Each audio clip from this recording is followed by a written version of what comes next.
Welcome to Game 3 of the 1974 World Series. The National League champions, the Los Angeles Dodgers, against the American League champions, the Oakland A's. Brought to you by your Chrysler Plymouth dealer, who invite you to see Cordoba, the new small Chrysler. And by Right Guard Powder Dry Antiperspirant, the anti-stain antiperspirant. And we have a gorgeous evening here in Oakland. Hi, everybody, for NBC. I'm Curt Gowdy. This is Monte Moore, the broadcaster of the Oakland A's, and my NBC telecasting partner, Tony Kubek. Because of the President's address, we're running late into our ceremonies. The players have already been introduced. We're going to have a ceremonial first pitch thrown out by Carl Malden, and the two pitchers are already warming up. It's going to be a 5-game winner tonight against a 25-game winner. Jim Catfish Hunter, the ace of the Oakland staff, goes to them. And for the Dodgers, they're going with experience and a fellow who has some impressive late-season performances, Al Downing. That's the setup. As most of you know, the series is tied 1 game all. And Monte Moore would have to think that tonight, if the A's don't win with their ace, they're going to be in serious trouble in this World Series, the same way if the Dodgers had not won Sunday with their ace, Don Sutton. I think that's true, Curt, because the Dodgers, in essence, are going with their number 3 starter tonight, and if the A's can't beat him with their number 1 starter, then the Dodgers will come back with their number 2 man. It'll be tough. Tony, what do you think? Well, I think we're going to see a change in the complexion of the World Series. More runs are going to be scored, I think, starting with tonight. Hard to say with Hunter pitching, but I think there are going to be some bombs flying around today. Hunter's been an excellent World Series pitcher. He's not lost. He's won 3 and lost none. Al Downing pitched in the World Series 10 years ago. In fact, you were a teammate of Al's in that 63-64 World Series, Tony. 3 years on the Yankee Ball Club, and he at one time was a very hard thrower with control problems. Now he's become a finesse pitcher. Changes up, a little bit of a curveball, and spots the fastball. Tony, you said you think we'll see more scoring. We talked to the players. They agree with you later in the game, but they say the first 3 or 4 innings at twilight may be rough to see the ball here. Well, Monty, we were out here for the workout yesterday, right at game time, which was scheduled for 5:30, and the sun was glaring in the center fielder's eyes and also glaring off the stand, that white concrete. It might not be as much of a factor now with a little bit later start. The crowd out there will make a difference tonight, Curt. There the A's taking the field. By the way, it's a complete sellout. And we have seen a new sight here in Oakland, the new BART train. Transportation system here in the Bay Area has been pulling up beyond the center field bleachers, and hundreds of people have been pouring off that BART train.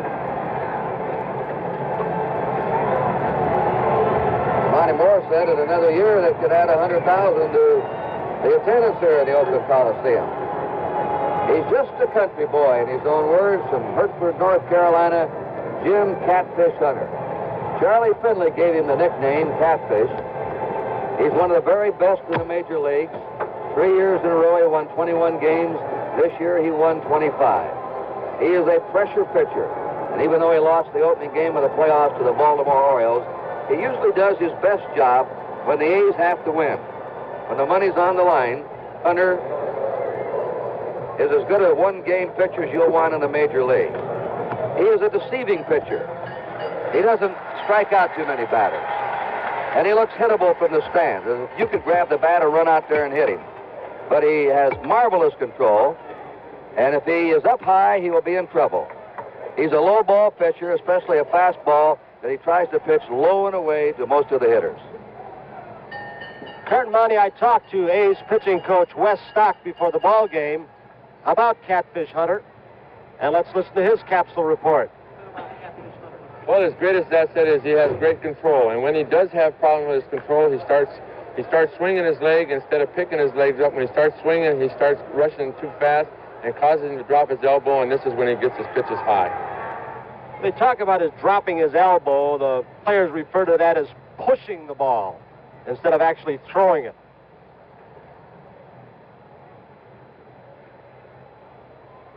Hunter's also a good hitter. The designated hitting rule doesn't go in the World Series.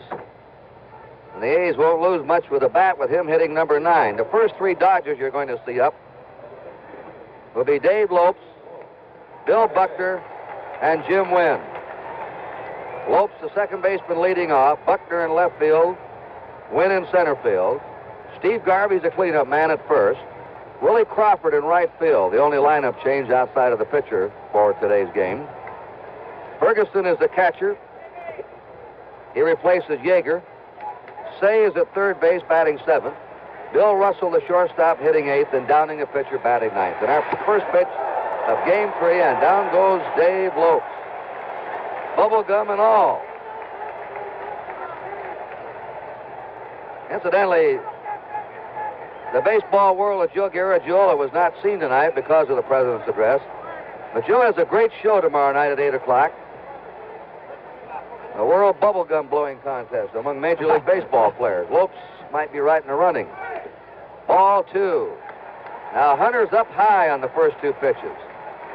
He was shelled out by Baltimore because he was up high. Lopes hit .266 during the regular season. And here's a drive into center field for a base hit. There goes Hunter's no-hitter. Lopes on first. Leadoff batter of the game. Bill Buckner is the next man up. Buckner is 2 out of 9. That's Lopes' first hit of this World Series. He's gone 0 for 9. Monty, what kind of move Catfish Hunter to first base with these speedy runners? Just very average.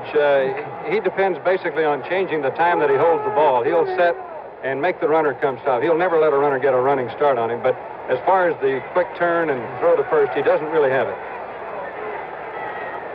Lopes, an outstanding base runner, stole 59 bases in the season. There's a fastball for a strike.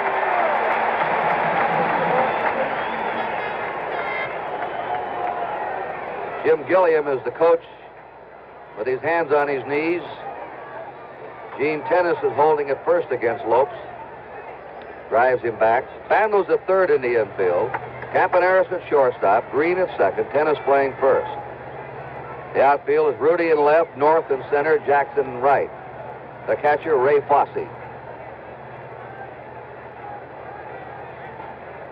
Bando's playing tight at third against the left-handed batter, Buckner. Been playing him all series in that manner. Foul back. And Hunter's ahead of him, 2 strikes. That's Jim Hunter's wife.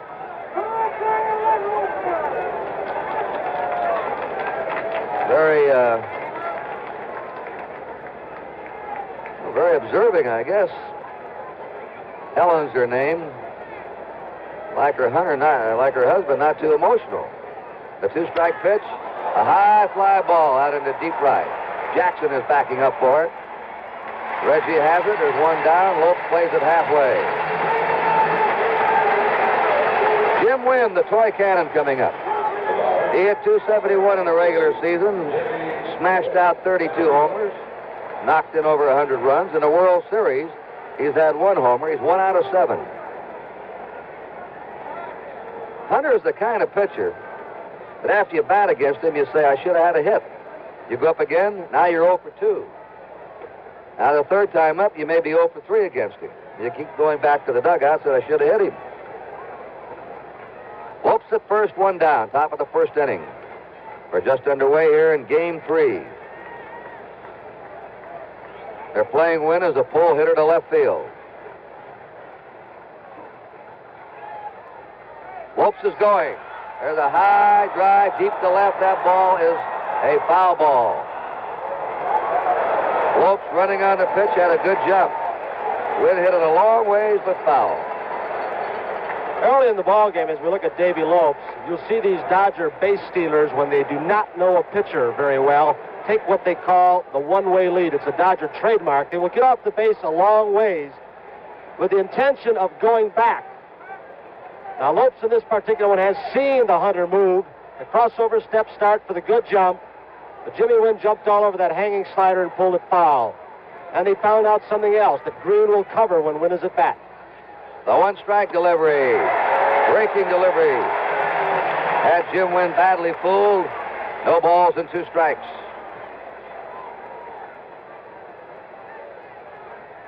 Catfish Hunter never pitched in the minor leagues.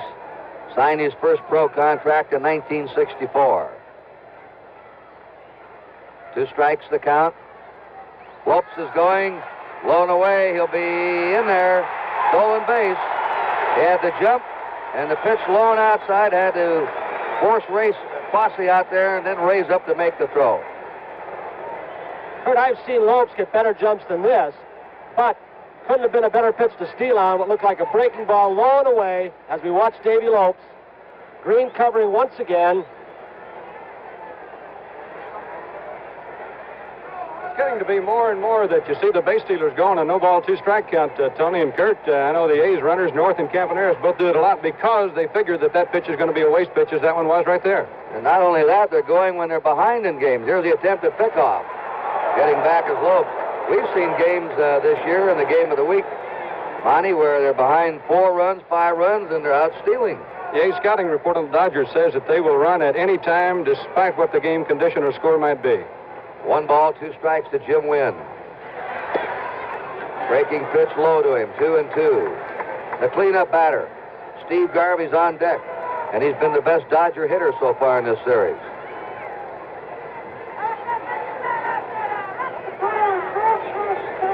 Lopes at second, 1 out, top of the first inning. Oh, just missed inside. 3-2 count. Well, Charlie Finley may be a controversial man, but one thing he's not. He's not afraid. Many clubs are after. There he is in his green Carl Malden next to him, and his Bear Bryant hat, and his green jacket, signing something.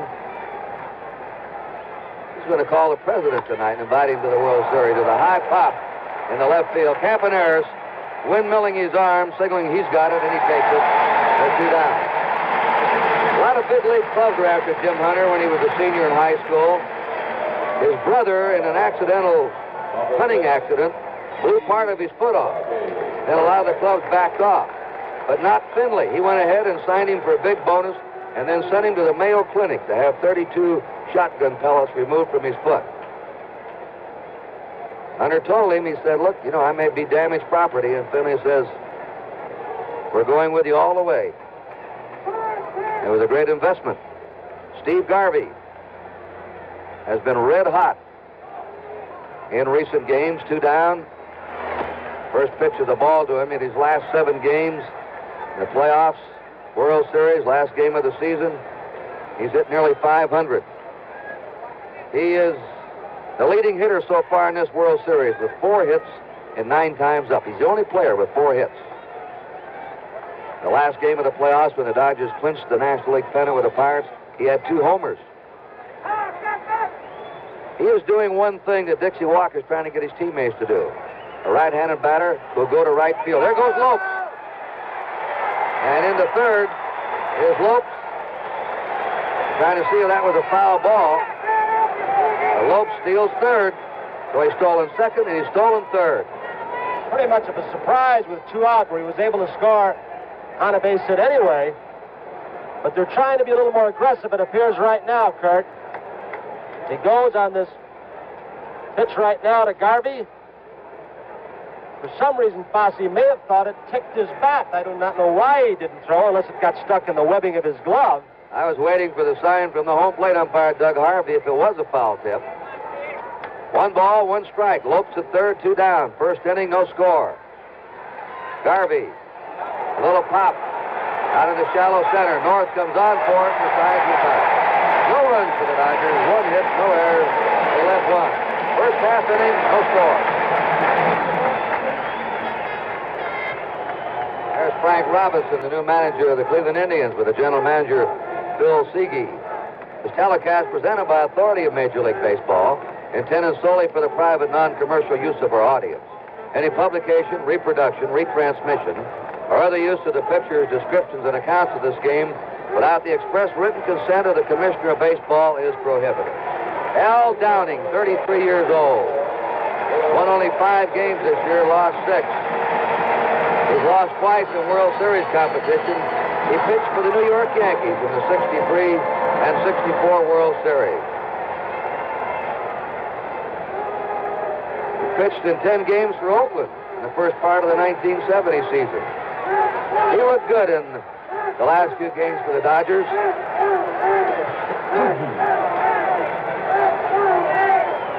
Bill North has been moved into the leadoff spot tonight, and it's a strike to him. North is not hitting. He's 0 for 6. He hasn't had the ball out of the infield in the World Series. And 0 for 19. He hasn't had a hit since the first game of the American League playoffs with Baltimore. He bluffs the bunt. A pitch of the ball, 1-1. The Dodgers have Buckner in left, Wynn in center, Crawford at right, Say at third, Russell at short, Lopes at second, Garvey the first baseman. Ferguson is catching tonight, and Downing the pitcher. 1-1 pitch. High and away. In his last 7 appearances, 3 starts, 4 relief jobs, Downing allowed only 3 earned runs. So that record, along with his experience, earns him the starting shot tonight. On the corner. Campaneris is on deck, and then Sal Bando. You just saw in the top of the first inning why opponents like to keep Lopes off the bases. It's the same way with North and Campaneris when the A's are at bat. 2-2 count to Bill North. Swinging at a high fastball. Well, now, Tony, you played behind Downing at shortstop and in the outfield. How does it compare now to 10 years ago? A lot different. He was a hard thrower at one time. He would throw the fastballs high and wild at times. Now he's become a pitcher that changes speed. You saw the last pitch to North. He turned it over. Almost looks like a screwball. Here's the 2-2 pitch. And he struck him out. He took a little bit off. 1 down. We pause briefly for station identification. This is the NBC television network.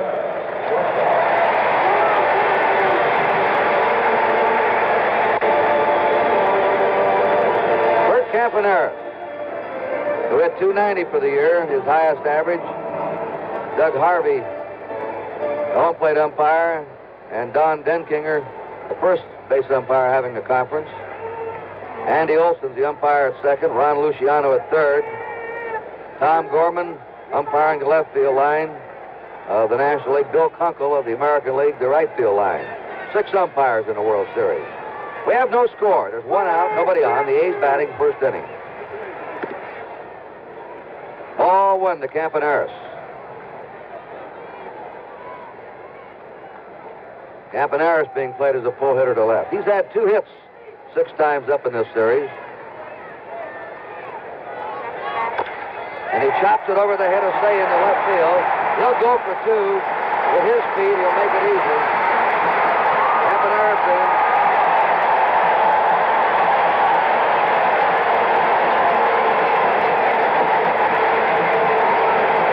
So he's had a hit now in every game so far. He's at second, 1 out. Sal Bando. The A's captain is up. A .243 hitter during the year, but he drove in 103 runs. In the World Series, no hits and 7 times up. He had 2 home runs in the playoffs against Baltimore. Watch Campy at second. He may try the same thing that Lopes did in the first inning.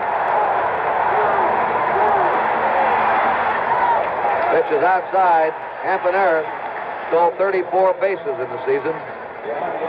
Charles Finley, the owner of the A's, is right now talking to the president, Gerald Ford, in Kansas City. And he's inviting him to come to the World Series. If President Ford accepts, Charlie O's going to raise his hand and gives a signal.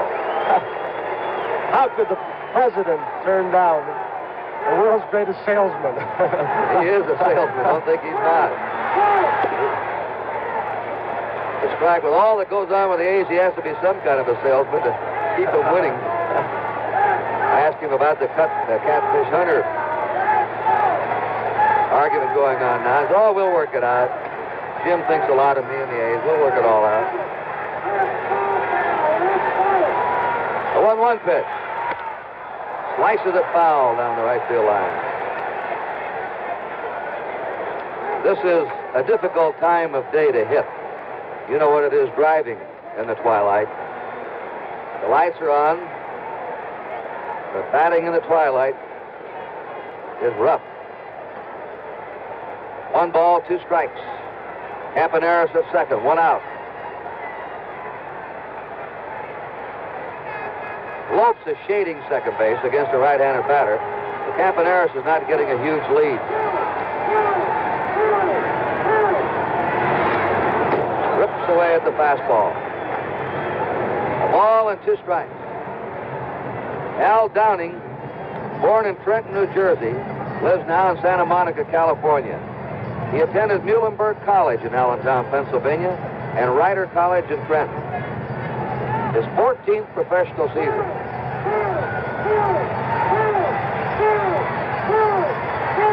The on-deck batter, Reggie Jackson. Campaneris with his back to you, number 19. A let-up pitch, a whip foul. Turned it over. He's not only changing speeds, but he's turning the ball over to make it a screwball.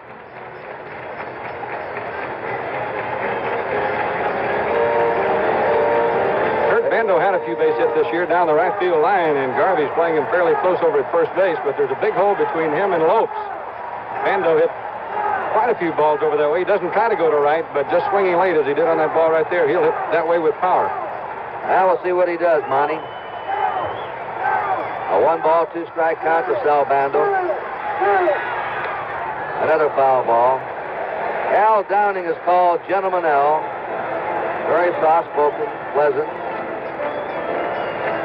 Very relaxed also. In 1963, the first World Series game he ever appeared in, 15 minutes before game time, when he was to be warming up, he was asleep on the training table. I was just going to say, don't tell me he was asleep on the training He certainly was. 1 ball, 2 strikes. Ground ball stroked to shortstop Bill Russell. The throws in time. Campaneris was held at second or 2 down. Reggie Jackson stepping in, batting .289 for the season. And he's had 3 hits and 6 times up in the play in the World Series. Reggie's in the paper every day with something. Yesterday, blasted a writer for what he thought was an unfair story in front of all the other writers. And we understand Commissioner Kuhn has warned Jackson not to do that anymore. 2 down. Campaneris at second. No score. Last of the first inning.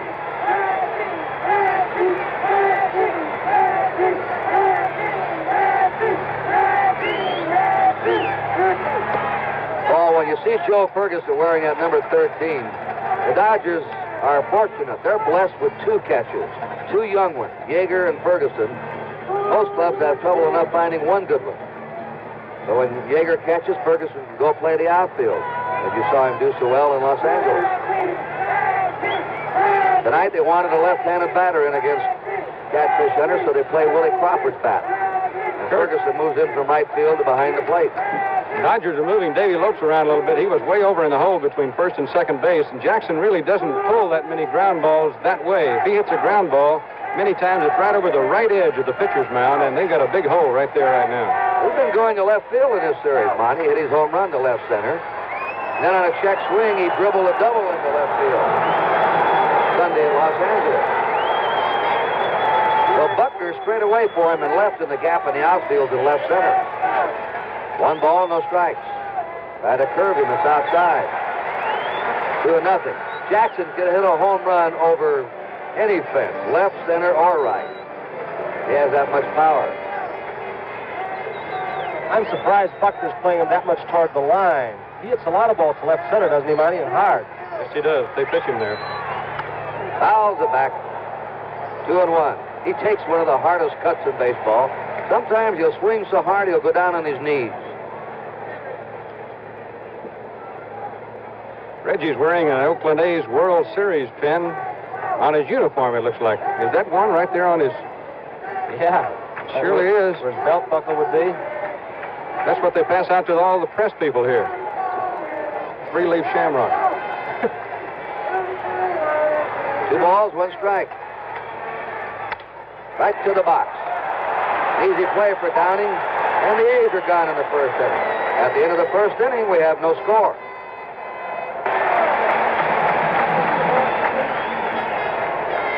Well, Finney, the president of the National League. National League headquarters are right here in San Francisco. Finney used to be the general manager of the San Francisco Giants. In the second inning, the Dodgers send up Willie Crawford, Joe Ferguson, and Ron Say.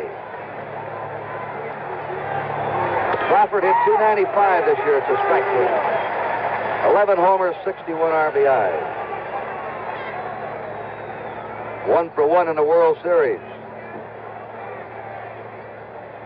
Jim Hunter.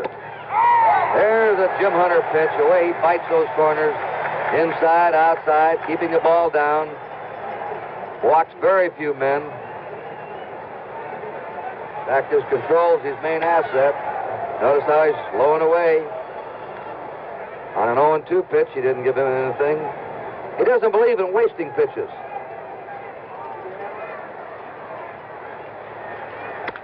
Big bounding ball hit to the right side. Dick Green with a flip to first. 1 out. Joe Ferguson had the 2-run homer on Sunday. He's 1 out of 6. Sparky Anderson, manager of the Cincinnati Reds, whose team gave the Dodgers a battle right down to the last week.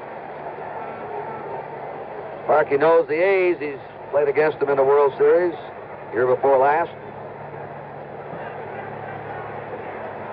No score, second inning. Ferguson up.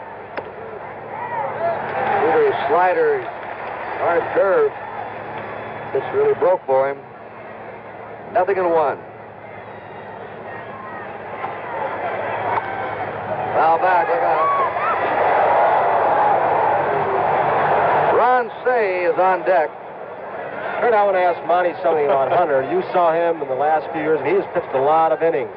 Has he shown signs late in ball games of tiring and losing a little velocity and control?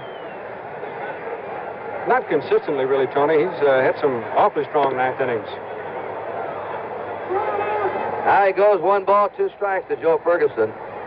He's won 105 games the last 5 years. I'll say this, Curt, if he gets into the ninth inning with very much trouble, Raleigh Fingers is bailing out. That's the slider that fooled Ferguson. First strikeout for Hunter. 2 down for the Dodgers in the second. This pitch is more like what he probably would call a slurve, halfway between a curve and a slider. A true slider he throws breaks 6 inches or so. That had a little more of a break, but he sure has good location on his pitches. Ron Say, 1 hit, 6 times up in the series. Those are his seasonal averages. 2 down, nobody on, no score. It's our handheld camera that's moving around the Oakland Coliseum, or mausoleum, as the A's players call it. There's a long fly ball to left. Not far enough, though. It holds up, and Joe Rudy puts it away. 3 up, 3 down. At the end of an inning and a half, it's 0-0.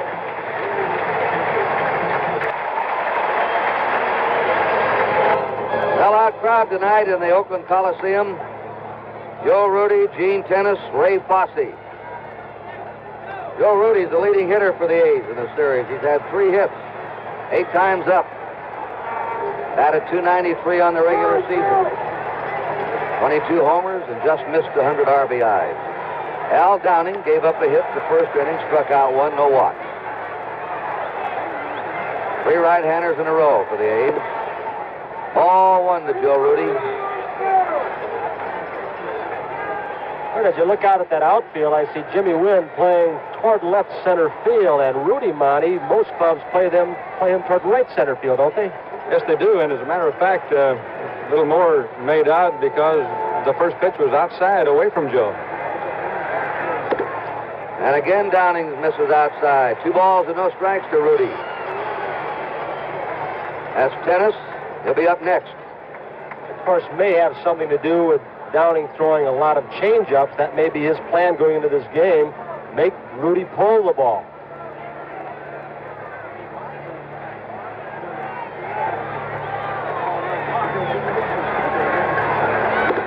Now he's outside, 3-0.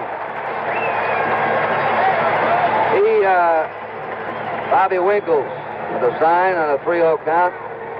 Downing averaged 4 walks every 9 innings this season and averaged a little over 5 strikeouts every 9 innings. He doesn't have outstanding control. 3-0. Rudy was taking 3-1. Alvin Dark and Bobby Winkle, manager to the third base coach, on to the batter. 3 balls and a strike. Rudy looking down.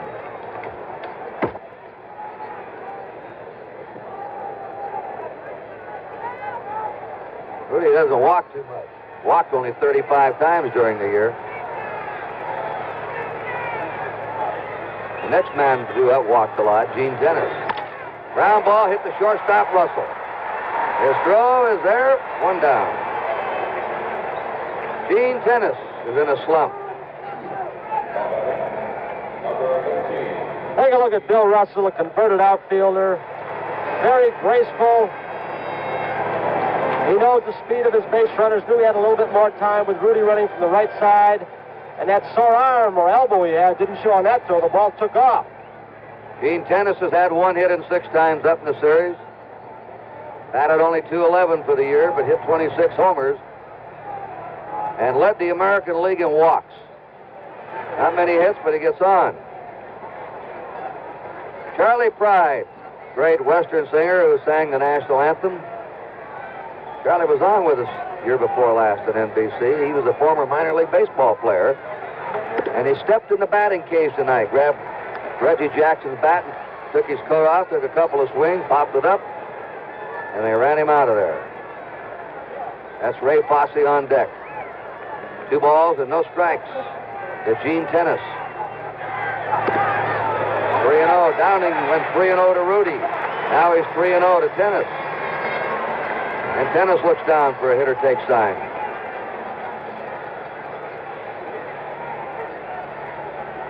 One of his nicknames is Steamboat.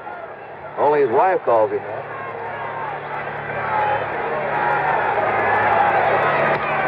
They had him going. Gave him the green light and 3-0. 3-1 to Tennis. If they don't give him many take signs, he takes enough on his own. He has a good eye, and they figure he's going to get fastballs only when he's behind, or when the pitcher's behind, so they just let him go. His 1 hit in this series was on a fastball that he grounded to left field for a single at Dodger Stadium. He's had 1 hit in his last 25 times up. That was it. That's another foul. In fact, Monty, the A's haven't hit much the last month, have they? No, as a matter of fact, Curt, it's really been a pitching victory for the A's this year in the American League. The defense has been not quite as good as it has been in other years, and the offense this year has been really hurting. I don't know what the answer is, but they haven't scored much. 3-2 pitch. Tennis walks. He's a second base runner.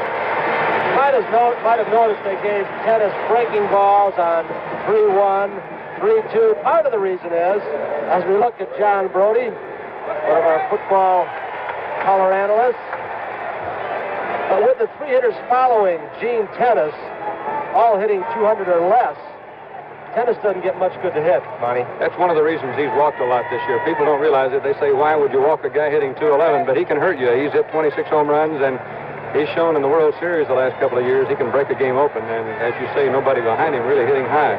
Dodgers and the A's, no score. The A's batting the defending world champs in the last of the second. Ray Fosse has a ball. At first base, Gene Tennis, 1 down. They're playing Fosse to pull the left field. He had a neck operation, crushed vertebrae. It was kept very quiet. He got involved in that fight between Bill North and Reggie Jackson, trying to break it up. All he got out of it was some surgery and about 2 months of inactivity. There's a drive to right field. The runner was going. It's picked off by Willie Crawford, and scooting back to first base is Gene Tennis. Fosse lines to right, trying to hit behind the runner and get him over. 2 down, Tennis still at first.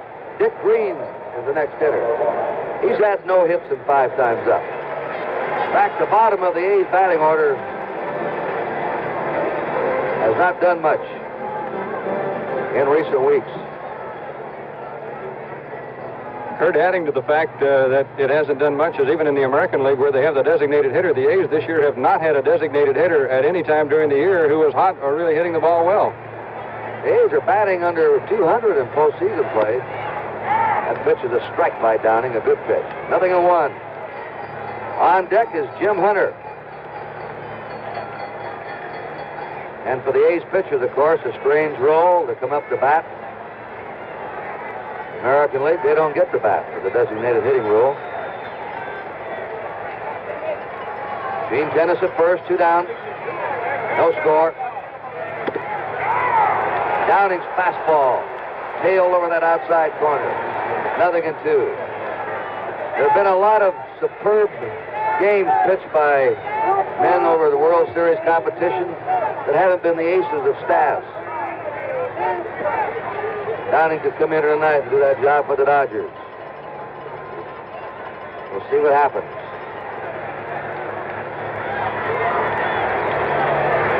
Oh, and to remember when Emke started, the surprise starter.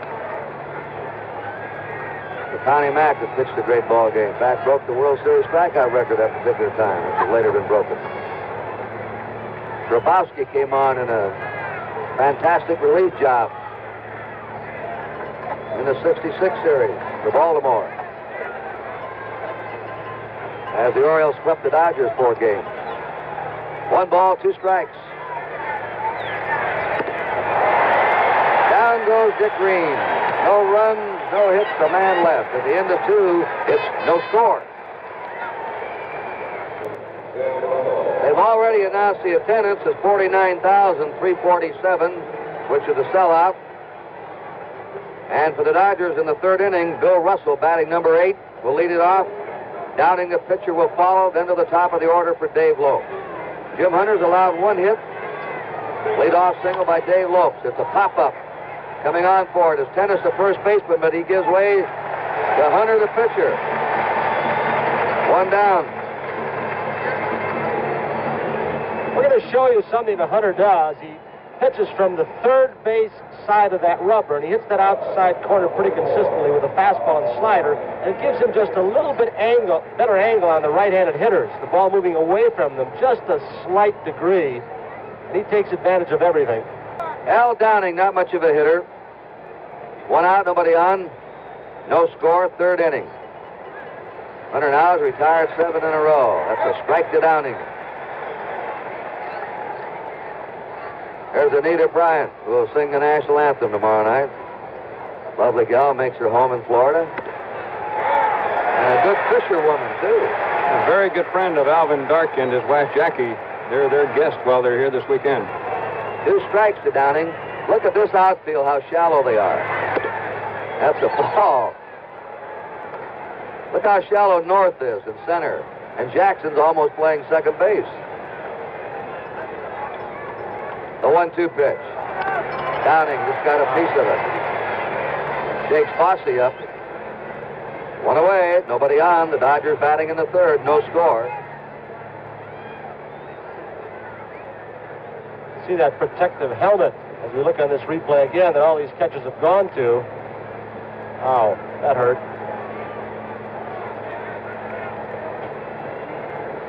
One ball, 2 strikes to pitcher Al Downing. Right to the box. 2 down.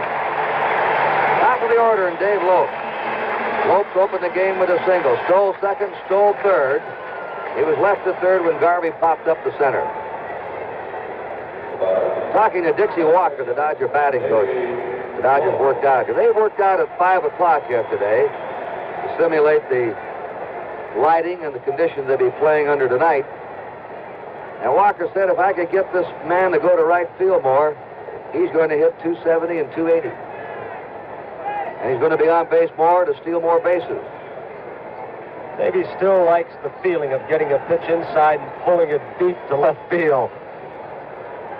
2 down, nobody on, no score, 3rd inning. Right call. Charles Finley's telephone call to the president. He invited President Ford to come out tomorrow night or Thursday.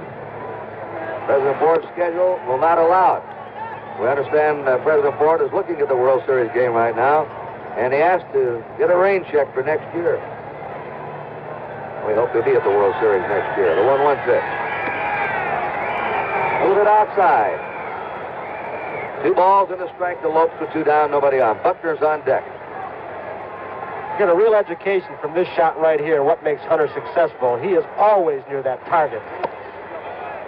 Low that time, but not too much. He's never very far out of the strike zone. He just nibbles away at you. A little something in every pitch, and usually right about where he wants it. 3-1 pitch. I walks Lopes. And that's the man he didn't want to walk. With 2 down. Lopes is on first. Remember, he stole twice his first time up. Buckner, a left-handed batter, will step in. Buckner flied to right. He's 2 out of 10. He is a hard out. He makes contact. He hit 300 in the minors. He hits 300 in the majors. He just gets a piece of the ball most of the time.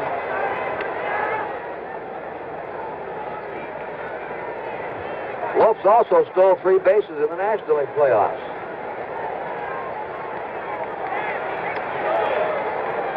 It's probably the heir apparent to Lou Brock as the base-stealing king in the National League. Look at what a great year Lopes had, and how many he stole, and consider he had a great year, and then look what Brock did. Remarkable achievement by Brock at his age, 35. I think that's one of the great records of all time in sports. 35-year-old man to do what he did. 2 down, Lopes at first, no score.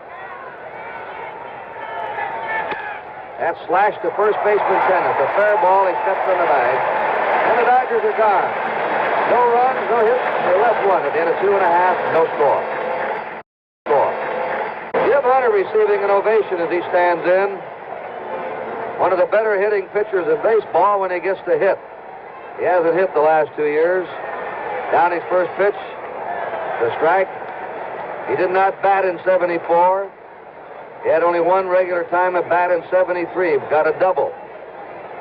He had a .227 lifetime batting average and 6 lifetime homers. One season, 3 years ago, he was paid a $5,000 bonus for his hitting. He was such a good hitting pitcher. Hunter, North, and Campaneris. He's batting in the last of the 3rd. There's a foul fly that'll be headed toward the seat. Out of play. A lot more room here, as you can tell by the long run Garvey had, than down in Dodger Stadium, Los Angeles, where they put in some seats down on the field, some extra boxes. An advantage, of course, for that pitcher. Yeah, I was wondering when the president told Charlie Finley that he'd be at the World Series next year. Finley said, well, he didn't know if the A's would be in the World Series. And Ford replied that he felt the A's would be in the World Series next year. And he's calling things a year ahead. Fastball, and Hunter is back to the dugout. Strikeout number 3 for Al Downing.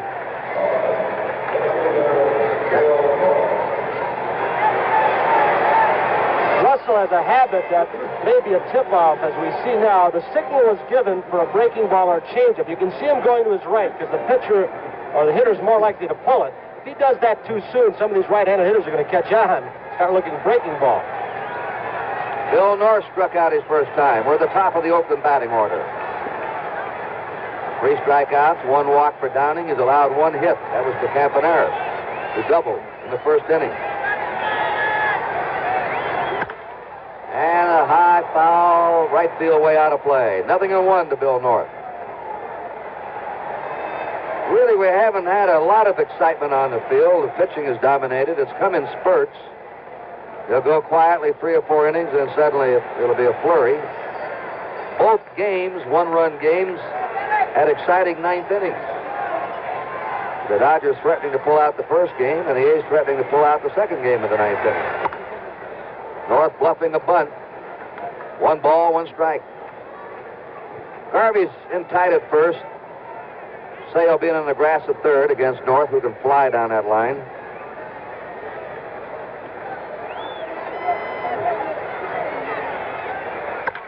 And there's a ground ball by the drawing in Say in the left field. Bill North's on.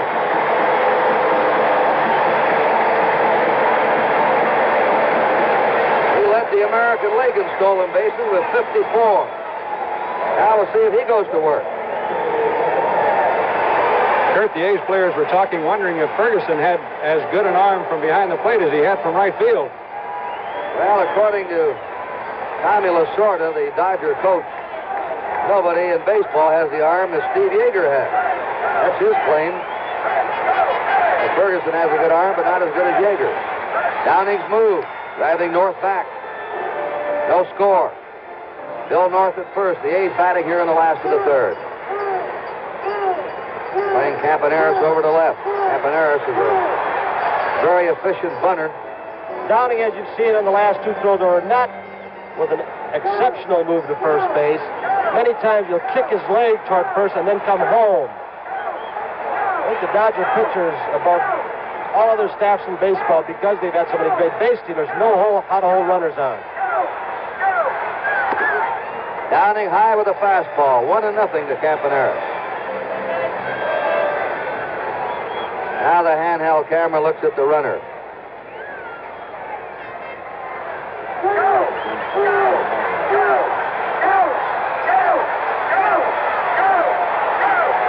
Crowd yelling, go, go in the background. Pitches in for a strike.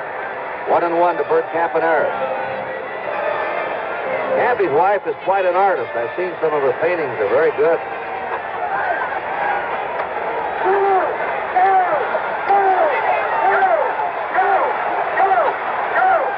North is holding. 2 balls and a strike to Campaneris. We can go to right field. He might be playing a little game here with North now.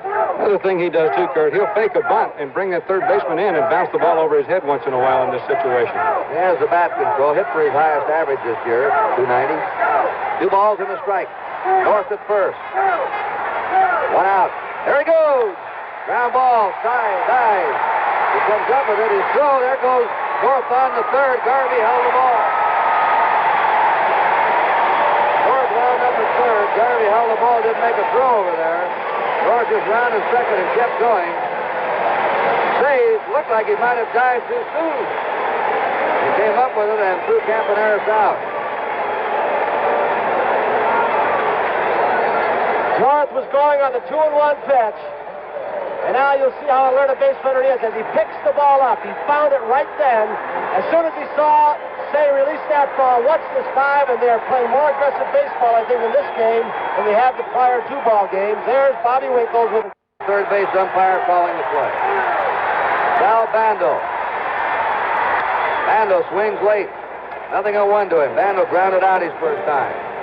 Bill North at third, 2 down, no score. Last of the third.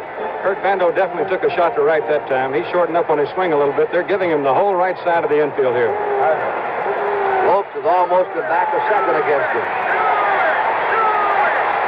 Right fielder Crawford straight away and right. The big gaps in right center. North trying to come up the line outside. Look at that gap in right center. Tremendous gap between Jim Wynn, who's in left center, and Crawford playing straight away and right.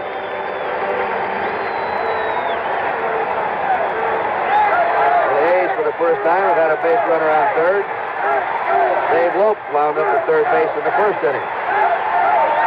1 ball, 1 strike.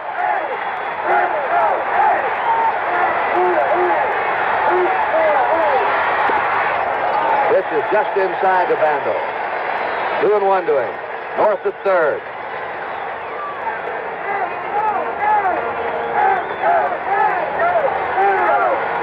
Bando's usually at his best with men on.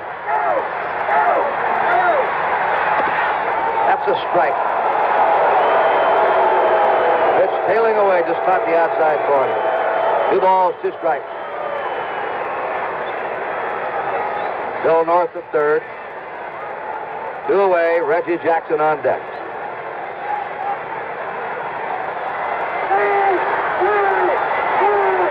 Darkness starting to settle in now.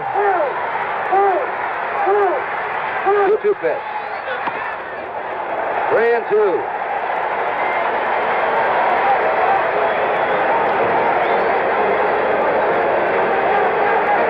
Find out how badly he wants to pitch to Bando here instead of Jackson on this pitch. There's Reggie. North at third. 2 down, 3-2 count.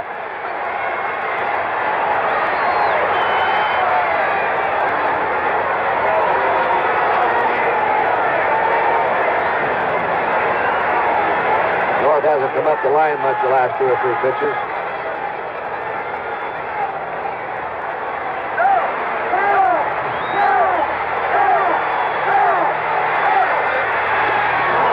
And goes on. And the cleanup man, Reggie Jackson, will be the batter.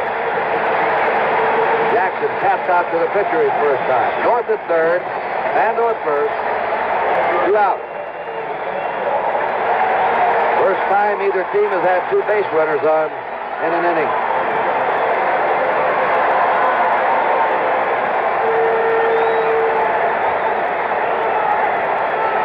Playing Jackson the same way. Win a couple of steps in right center. Crawford deep it in the right field corner. Buckner straight away in left. The gap is in left center. They may have some stirring around in the Dodger bullpen.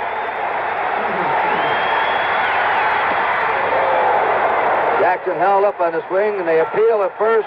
At third, no swing. A ball, 1-0. Charlie Huff, a knuckleballer, is starting to warm up.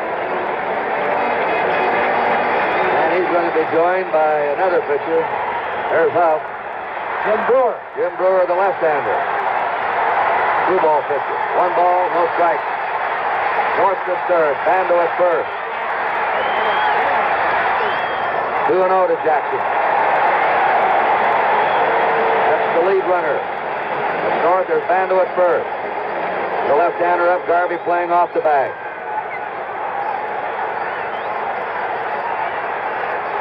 Downing behind, 2-0. He's right in there with that one. Curveball. Jackson trying to jump on it. 2 balls and a strike. Downey hasn't thrown many curveballs to the right-handed hitters, but with Jackson up, it takes away that little screwball from him, so he may feed him a few more. 2-1 pitch. 3-1.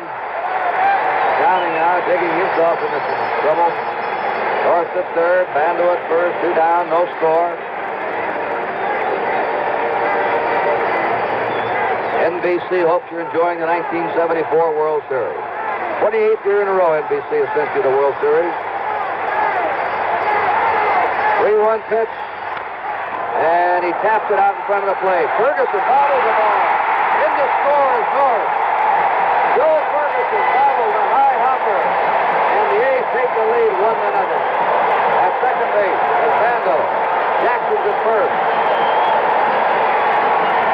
Downey gives way, as you'll see, to Joe Ferguson, who came a long way out. The ball hit right in the center of his glove. He may have been checking out of the corner of his eye. Jackson, what kind of jump he had. Here it is from another angle. And Curt, this play right here shows the importance of Billy North's great dash from first to third a minute ago. Otherwise, he wouldn't have been there. And also, Monty and Curt, it shows that Reggie Jackson seems to be running a little bit better. So now he may become a base-stealing threat for this ball club for the rest of this series. He got out of the box fast. I thought he was running well in Los Angeles Sunday. Saw him round first, go to second in that double, and he was really moving. Rudy tries to plant it in right field and fouls it away. Rudy grounded out his first time. An error has been charged to Joe Ferguson, and the A's lead 1-0 in the last of the third.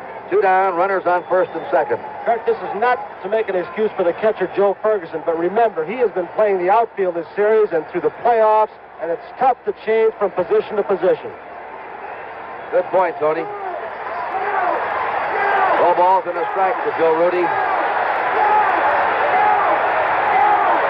Bando at second, you see him with his lead. Jackson has a huge lead at first. Rudy drills it out to second base. Scores Bando. Jackson wheels in the third. Wolf went down for the ball and got underneath him. And the A's have a 2-0 lead.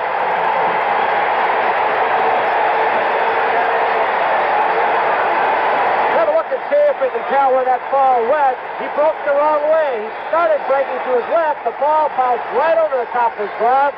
That's the kind of ball you've got to try and smother if you can. Take your chances getting a force out at second. They give him a base hit, Rudy, and an RBI. Jackson's at third. Rudy's at first. 2 out. Well, Downing could have been in the dugout.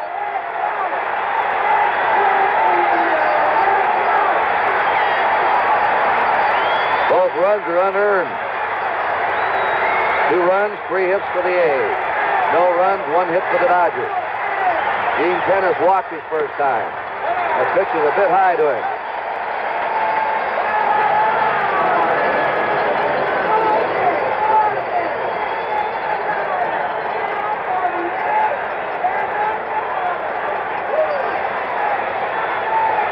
One ball, no strikes. Same spot, 2-0 to Gene Tennis. Tennis has a great eye at the plate. Dangerous to get behind him in a spot like this, Curt. He's been a real good 2-out hitter this year for Oakland. I've got to believe with Fosse coming up next that Downey's going to make him hit his pitch, even if it is 2-0. Can't give in to a guy like this, Tennis. He can hurt you with a long ball. Can't come in with that good fastball. He does it. 3-0. The Reds remember Tennis in the World Series when he was voted the outstanding player 2 years ago. 3 balls, no strikes to Tennis. Brewer and Huff have been warming up in the Dodger bullpen. They're ready if needed. A 3-0 delivery. That's a strike to him, 3-1.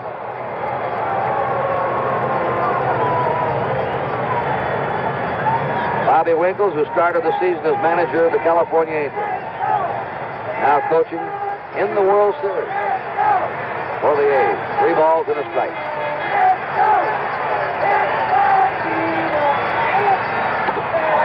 Bases are loaded. Ron Say has been ordered to go over and talk to Downey. Walter Alston on his way out. Now stops, comes back again. Sending Red Adams out. Coach Red Adams out.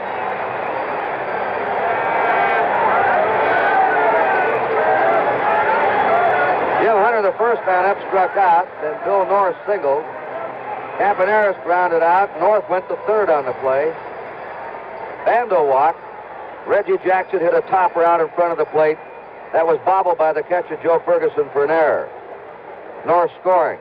And Rudy singled up the middle. Bando scoring. There's the bullpen, Huff and Brewer. And you wonder if the man on the left isn't what made Walter Alston hesitate and then change his mind. That knuckleball pitcher coming in, Huff to a right-hander with a man on third base. Bases are loaded. Ray Fosse lined out to right field his first time. He is the 8th batter up this inning for the A's. They're ahead now 2-0.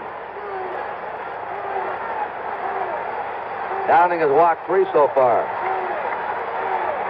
Jackson's at third. The lead man, that's hit to the box.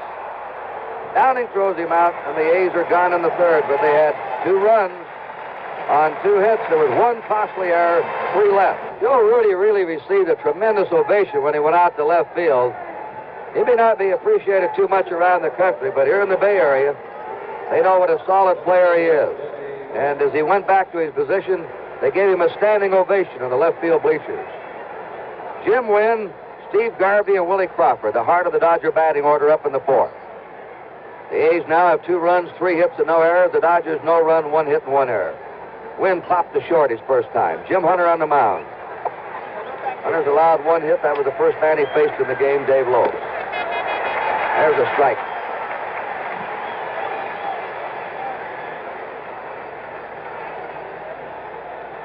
Hunter led the American League qualifiers with the lowest earned run average this year. Of all the qualify, you have to pitch at least 162 innings. And the Catfish had the lowest earned run average. His best previous ranking was 3rd.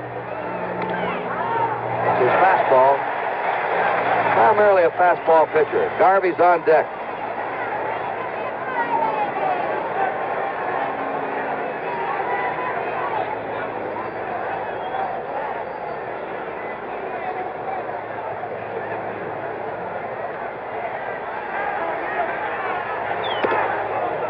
Pitches outside to win 2-2. He's had many baseball thrills, but he'll always remember the night he pitched a perfect game here in the Oakland Coliseum.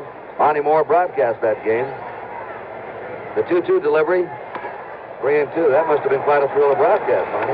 Yes, it was. It was against Minnesota here, Curt, and an odd thing about that is he went to Minnesota and got his next start, gave up 9 runs in the first inning. They stayed in the ball game and won the game.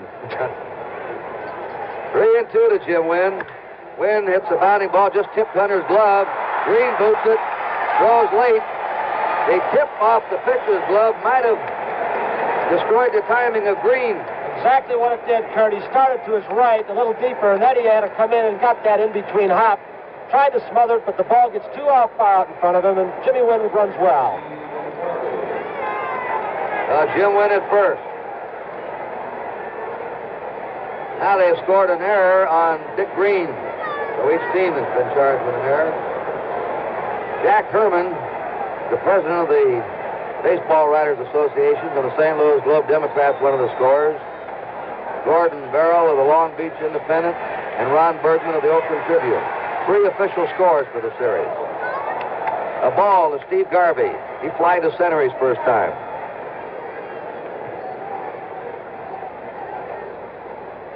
Some of you may have heard the beginning of the show over the slow motion of Catfish Hunter. Wes Stock, the pitching coach, said, watch his knee. You can tell when he loses it and starts going high. Maybe Fosse picked up that flaw. He was swinging his leg instead of picking it up. Jim Wynn stole 18 bases in the season. He's at first. Garvey trying to go to right. He's the one young player of the Dodgers, they say, that is going to right field with outside pitches and is learning to use that part of the field. 1-1. That's what made him a good hitter. He's been a very consistent hitter all year. The longest hitless streak he had, 3 games. I wound up hitting over 300. He used to hit the towering drive. Now everything's a line drive. He slaps it down, the third base line just foul. He hits more line drive homers now than he does the lofty jobs.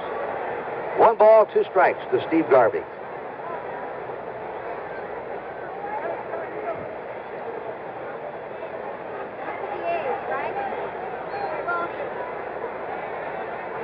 Field is in excellent condition. We walked the field yesterday during the workouts, and the grass is great.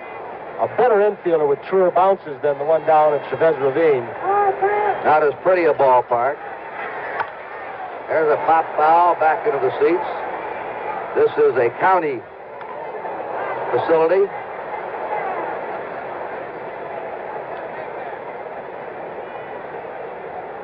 Here are the umpires. As we were late coming on here, didn't have a chance to give it to you. Doug Harvey of the National League behind the plate. Don Denkinger in the American League at first. Andy Olson at second. Ron Luciano of the American League at third. Tom Gorman at the left field line. Bill Kunkel down the right field line. A 1-2 pitch. That's driven deep down the right field line, and that one's foul. 1-2 to Garvey.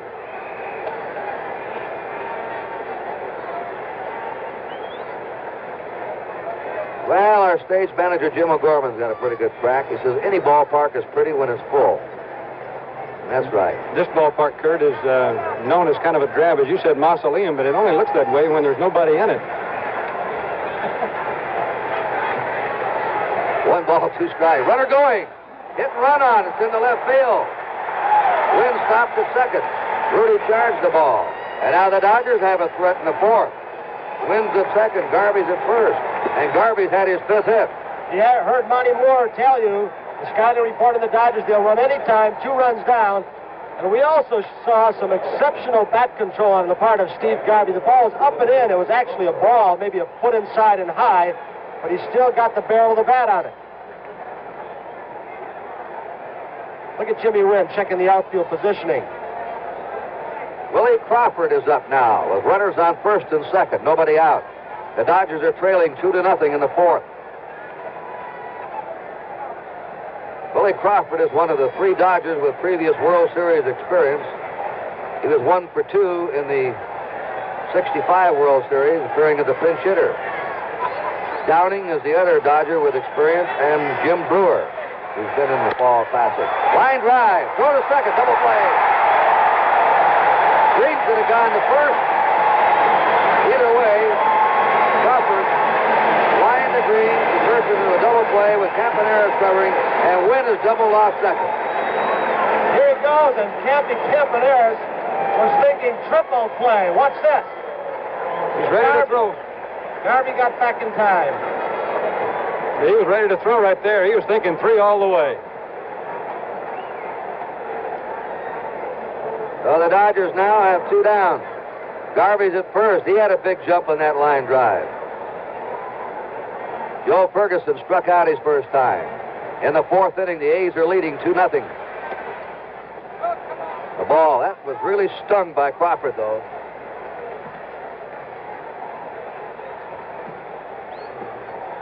The hardest hit ball of the game. 1 ball, no strikes. Low and inside, 2-0.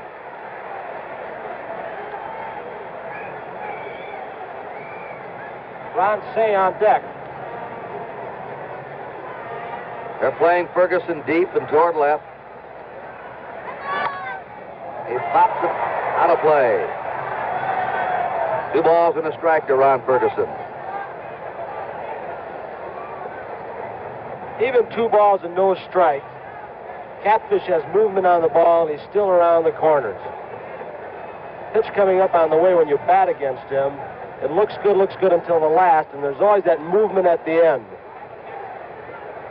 Somebody asked Hunter if he wanted to stay with the A's. He said yes. Inside, so I want to stay in baseball. What other job can you work 5 months, have a month in Arizona or Florida, and then go hunting and fishing the rest of the year? It's not a bad life. 3-1 pitch. Right at the knees, 3-2. Curt, the first time Ferguson faced Jim Hunter was in that big 9th inning in Game 1 when Hunter came out of the bullpen, and Catfish showed him nothing but fastballs. Threw him 4 fastballs, I believe it was, and Ferguson said that he was looking for something else. That was Hunter's first relief job in 5 years. 3 balls, 2 strikes, 2 down. Garvey will be going. He's on the way, and Ferguson strikes out.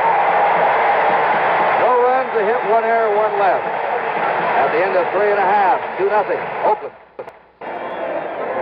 Commissioner Bowie Kuhn and Mrs. Kuhn there in the front row. Joe Cronin, retired president of the American League, in the back of the committee, just putting his hand up to his glasses. Carl Lindemann, the vice president of NBC Sports. See Lee McPhail there, the new president of the American League. And here we are in the last of the 4th inning. Dick Green struck out his first time. Many of the old-timers, when we had that double play and Campaneris was ready to throw to first, I know thought about the only triple play in World Series history. That was pulled off by Bill Wamsgans, the second baseman of Cleveland against the Dodgers in 1920, an unassisted triple play. He got the line drive, he stepped on second and retired, killed Duff, then tagged Miller coming in from first. He really got unassisted triple play. 3-0, Downing against Green. And it was against the Brooklyn Dodgers at that time. Catfish Hunter, due up next. Downing's 3-0 delivery. He slips a strike into Green. The A's ahead in the last of the 4th, 2-0.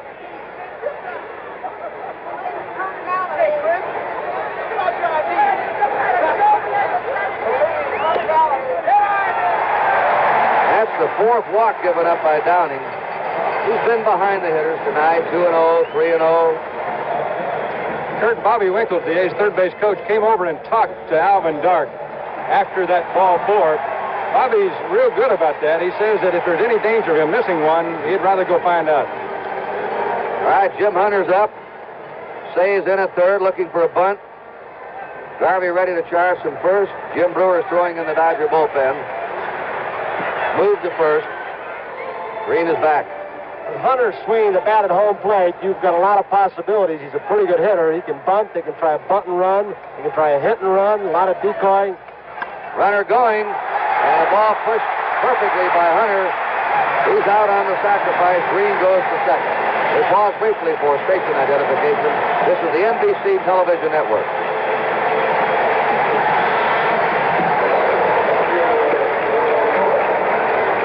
This is Curt Gowdy, Tony Kubek of NBC, and Monte Moore, the A's broadcaster. We're in the fourth. The A's now have Dick Green at second, one out. Bill North is up. He struck out in single. He scored a run.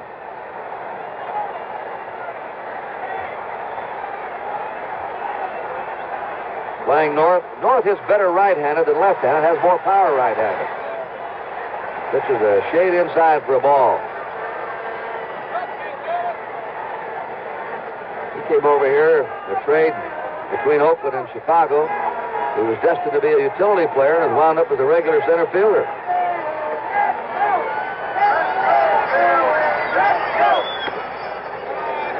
Downing's pitch is a little tight again, 2-0.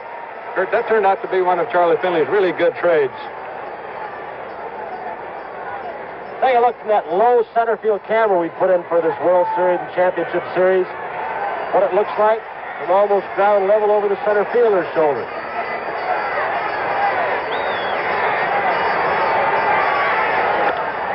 There's a high drive into deep left. Buckner's back almost to the track, not quite. Green plays it halfway and goes back to second. 2 down.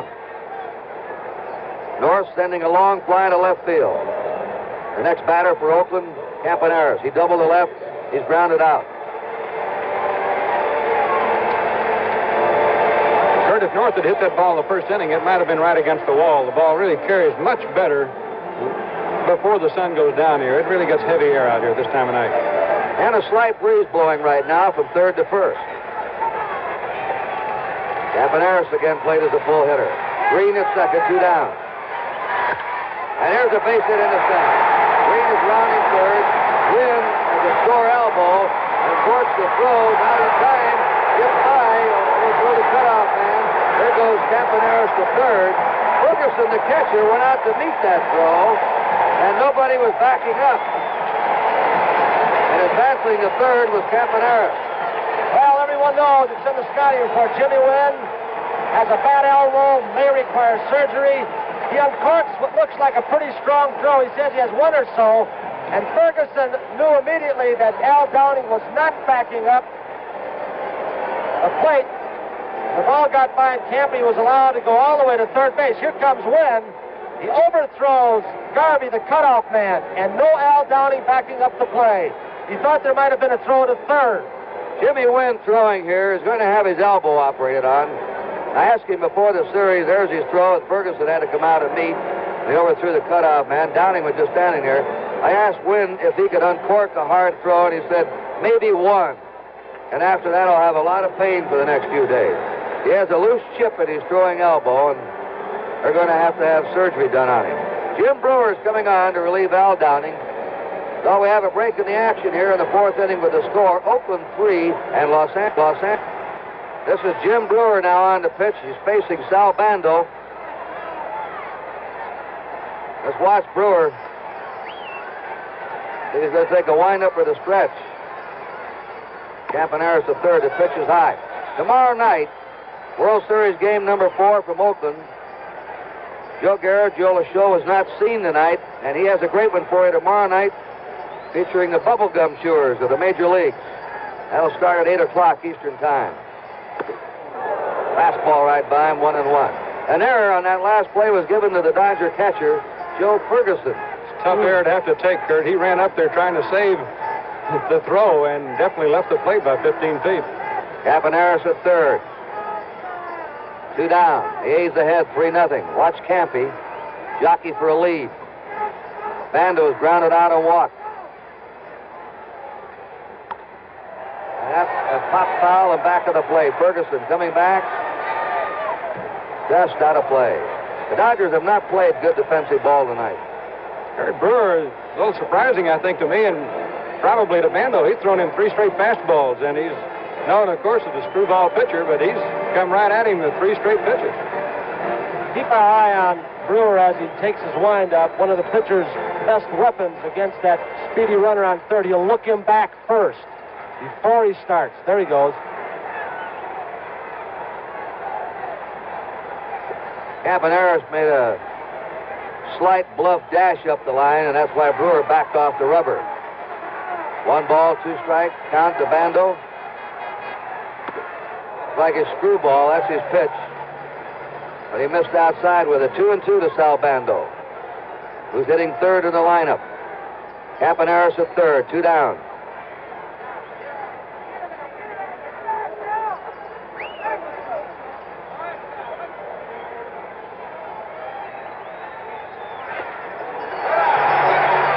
And 2 strikes.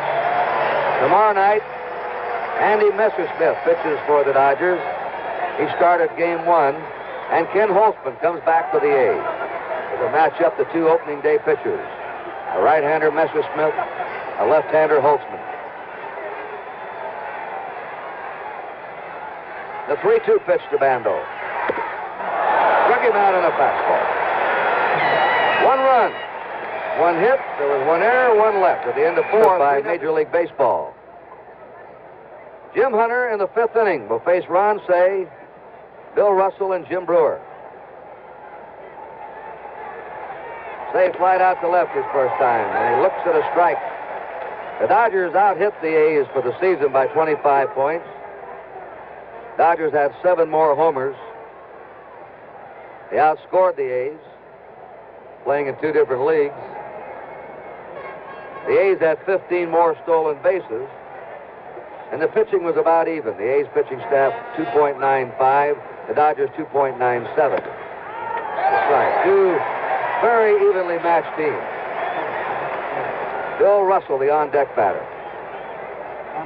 Some folks give the A's the edge on World Series experience, and it is an asset. They strikes out. 3rd strikeout for Jim Hunter. And an edge might be given to the A's on a 3rd starter. Holtzman, Blue, and Hunter, Messersmith, and Sutton for the Dodgers. And, of course, the Dodgers had a rough break. They lost Tommy John, who, when he went out with an arm ailment, was the best pitcher on the Dodgers staff. He'd won 13 and lost 3 when he came up with a bad arm. A ball. Russell popped to the pitcher his first time. Joe Ferguson has 2 errors tonight. That ties the record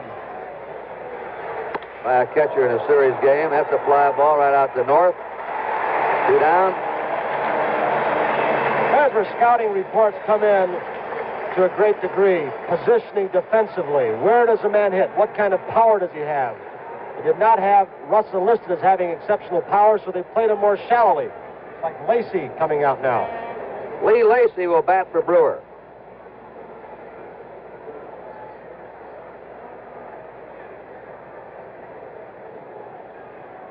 Jim Hunter is not a strikeout pitcher. He averaged just 4 strikeouts every 9 innings this year. He has struck out 3 in this World Series game. That's Charlie Huff, who'll be coming on to pitch in the last of the 5th inning. Bringing the knuckleball mitt with him. Yeah. Big, soft, flexible mitt that Joe Ferguson will put on behind the plate to better handle that butterfly pitch. We're waiting for Lee Lacey. There he is. Pee Wee, how are you? Pee Wee Reese, former Dodger captain, shortstop, gentleman. Did a great job with us here at NBC telecasting. I never met a finer person in baseball.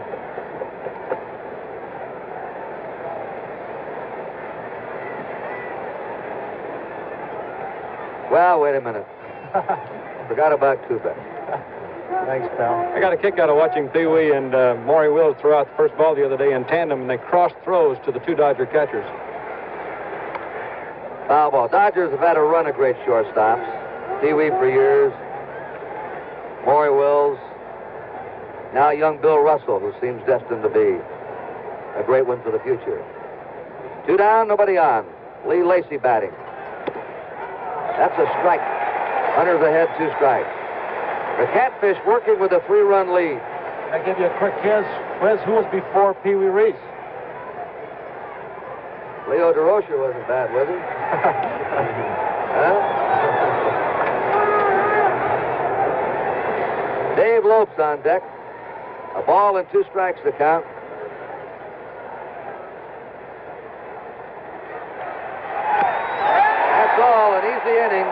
Dodgers go quietly in the 5th. Well, we're halfway through this game. The score, the A's 3 and the Well, we're halfway through. We're going to switch now to Monte Moore. This is the 3rd World Series in a row that Monte Moore's worked with us. He's riding a winner. The Oakland A's, who right now are sitting on top in this game 3-0. Now, Monte, what do you think now the rest of the way? Well, Catfish is pretty tough when he gets the lead, Curt, but the Dodgers have proven over the year that they can score a lot of runs, so it's certainly a long, long ways from over here tonight. Tony, what about your comments the first half of this game? Well, I just think the ball game is being played much more aggressively on both sides in the first. They seem to settle down from the World Series pressure, and we're going to see good baseball the rest of the way. Now, let's all sit back now and listen to the play-by-play of Monte Moore. Okay, thank you very much, Curt, and here's Reggie Jackson to lead it off in the last half of inning number 5. Joe Rudy and Gene Tennis will follow. Against a knuckleballer, Charlie Huff. The A's have been tough on knuckleball pitchers over the years. They've seen a lot of them in the American League, from Hoyt Wilhelm to Eddie Fisher. There are others now, Bruce Dow Canton in Kansas City, Wilbur Wood. So the A's have seen a lot of knuckleball pitching. Jackson takes for ball 2. Jackson's longest home run he ever hit in this ballpark, he hit off a left-hand knuckleballer, Wilbur Wood. There's a look at that big catcher's mitt, and you notice the catcher with his finger outside the mitt. A lot of the infielders and some outfielders are doing that now, too.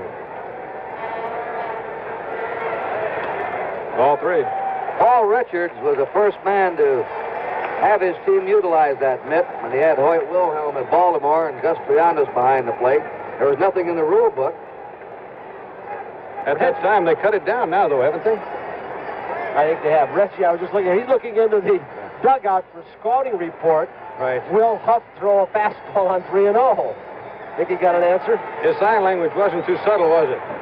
There's his answer, though. It's a fastball, and he missed with it, ball 4. Now, we might find out here how well Reggie feels that his leg is feeling.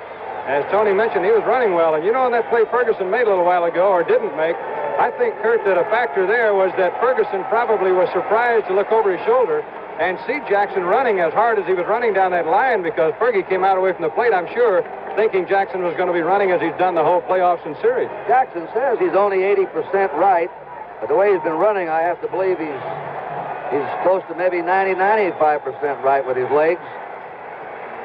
He was really running a lot the last month of the season before he got that leg hurt. Reggie wanted to steal 30 bases and hit 30 home runs. He didn't get either one because of the pulled hamstring muscle. Here he goes. And the catcher drops the ball, and Jackson steals second. Well, we can take a look at him, I'm sure, from an angle here that tells just how well he was running. There was no contest. He started moving before Charlie Huff made his first move, and with a knuckleball, it made it more difficult for Ferguson. With that big glove, where the ball gets stuck in the webbing, and you can't get it out. Big man with power, quite a player. Stole 25 out of 30 in the regular season. Hits home runs, knocks in runs. All-around star. Joe Rudy's wife, Sharon, she's from Modesto. See that charm around her neck? That's the World Series charm from 1972. Joe bunts at the ball, and Jackson is back in at second. Looks like she has more to say than her husband. Joe's kind of a quiet man, except with a bat. Out of the Dodger bullpen, Jeff Zahn, a left-hander. Count is no balls, 2 strikes on Joe Rudy, whose natural way to hit the ball is to right and right center. And I'm sure he'll be trying to move Jackson over some way here by hitting the ball on the right side of the infield. Nobody down, 5th inning. The A's lead 3-0.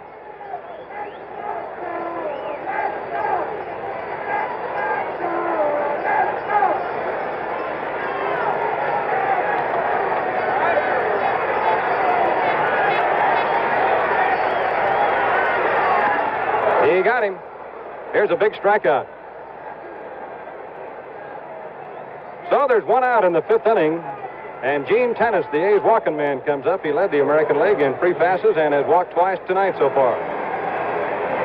You got to watch Jackson here. He may get a big enough jump that he would try to steal third base with the right-hand batter up.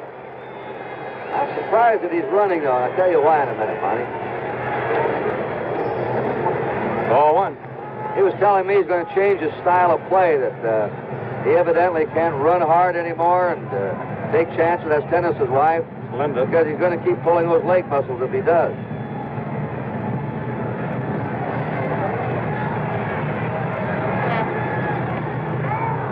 Strike call, 1-1. Well, you know, the national television cameras and big crowds have a way of turning Reggie Jackson on, Curt. We've seen that before.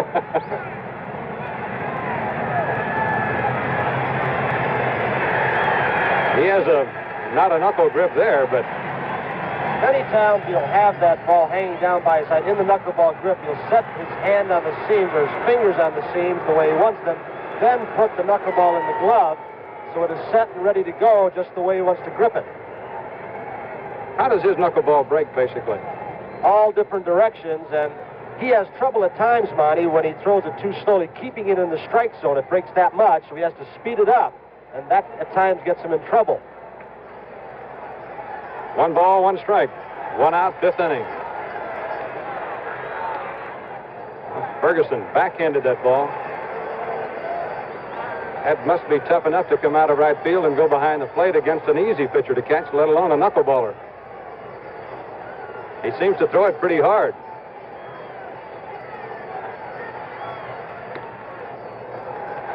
Three balls and a strike. Well, Gene Tennis might be looking for a fastball here on 3-1. If he gets it, I'd sure be surprised with that latter part of the batting order coming up.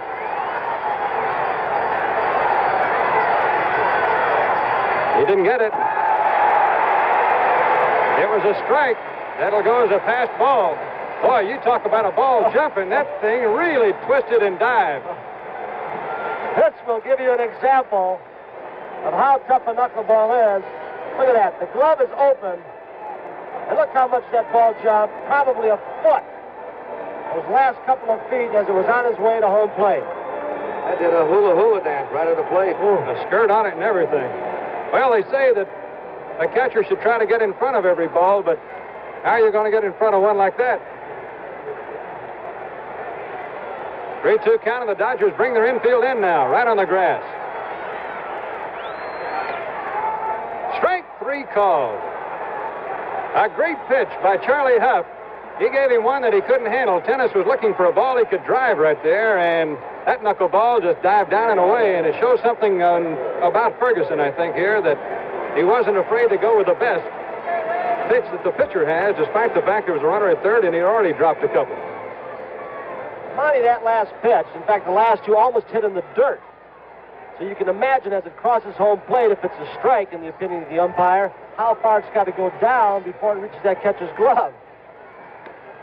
0-1.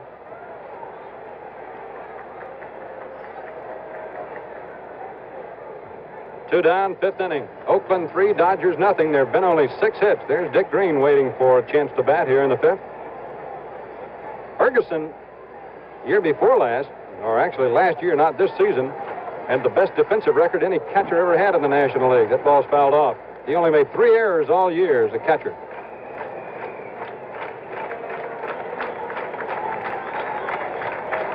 Reggie Jackson got on a walk, stole second, went to third on a pass ball. Huff has struck out Rudy and Tennis.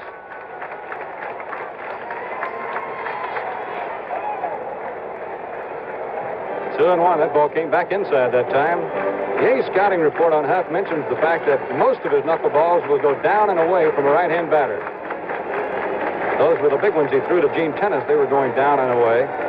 But he's been back inside on Ray Fosse now for a couple of pitches.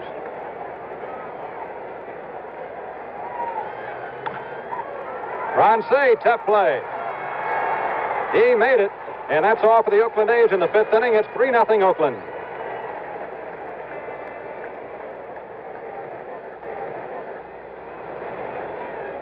At the Oakland Coliseum, we go to the top half of the 6th inning, and there are the men on television without picture, or radio without pictures. That's Ben Scully on the left of your screen, and NBC's Jim Simpson doing his 6th straight World Series. Looks like he's mad at somebody, doesn't he? Tell me, you guys were looking for him the other day, couldn't find him in the booth. Davey Lopes is up and hits the first pitch into center field, a base hit. Well, every scouting report the A's have says that Lopes is a first ball fastball hitter, and he has hit 2 first fastballs to center field in this game for singles. And it'll be interesting to see what he does now. The Dodgers 3 runs down, but it doesn't seem to make any difference to him what the score is. If he gets the jump, he goes. He has stolen 2 bases tonight. He's been on 3 times. Bill Buckner has one of the most amazing statistics that I think any of the Dodgers have. He struck out only 96 times, but the fact that he went no longer than 2 games at any time without a base hit this year. That's a model of consistency. Dick Green in to talk with Catfish Hunter. Dodgers have been a good come-from-behind team all year. The conference that Green, I think, had with Hunter is, where are you going to pitch him? You're going to make him pull the ball, hit away. You're going to come inside with a breaking pitch where he might hit it in the hole to my left, or the sinker away where he'll go over aptly up the middle. Even though the A's lead 3-0, as Curt mentioned, the Dodgers will run at any time, and Catfish Hunter, well aware of that, just tossed back over to first. Ball's hit well, but too high in the right field. Reggie Jackson right there. And there's one away in the 6th inning. You know, by running, no matter what the score is, if he runs, somebody's got to move. And the Dodgers got a big run the other day in a ball game because Dick Green was covering second base and Gene Tennis couldn't get back out into right field to get that little ball that Buckner hit there. And that happened just because the Dodgers were a running team. One of the best, I think, at positioning himself. He has lost some speed, but Dick Green, you going to give the signals? You control it? Jimmy Wynn takes the breaking ball low. Green cheats quite a bit defensively. He gets the signs. He knows the hitters in the American League much better than he knows these, but he really moves around. If he sees the ball is going to be a breaking ball, he'll move.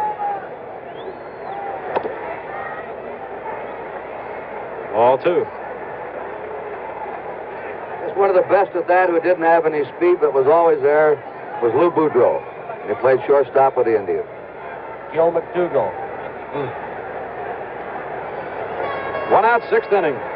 Lopes has a big lead at first now. He's not going.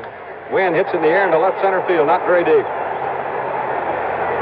Billy North runs Joe Rudy off the play, and there are 2 down. Curt, I believe you were in the New York area when Alvin Dark was playing shortstop. What kind of a defensive shortstop was he? He was good. He was a smart player. He positioned himself also. Good hitter. Handled a bat well. Went to right field. Played in 3 World Series. He was a champion. You just saw him whistle right there. He's one of the best whistlers I've ever seen. He could get the attention of any A's player on the field, no matter how big the crowd is, with that shrill whistle he has. We remarked Sunday, and you know more than anyone about this, he probably had the toughest managerial job in baseball this year. I don't think there's any doubt about that. And I think he's done as well as any human could have done this year. He's a very patient man. He's a Christian man, and that's been a big virtue for him this year. It's taken that because he's got it from all sides, the press and the players.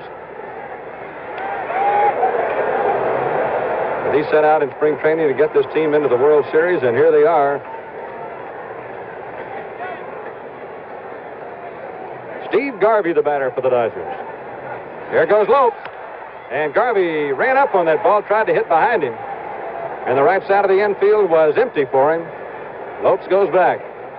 Pitchers do not like to have any hitter, no matter how good you are, step up in the batter's box on them. Takes away that breaking ball or sinker. You're trying to get it before the break on it.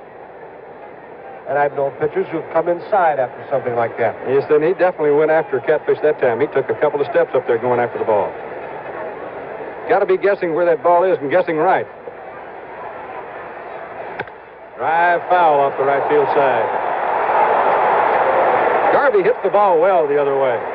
Ball just jumps off his bat. He's so strong. Everything he hits is live, and it pops through that infield. He drives the ball hard.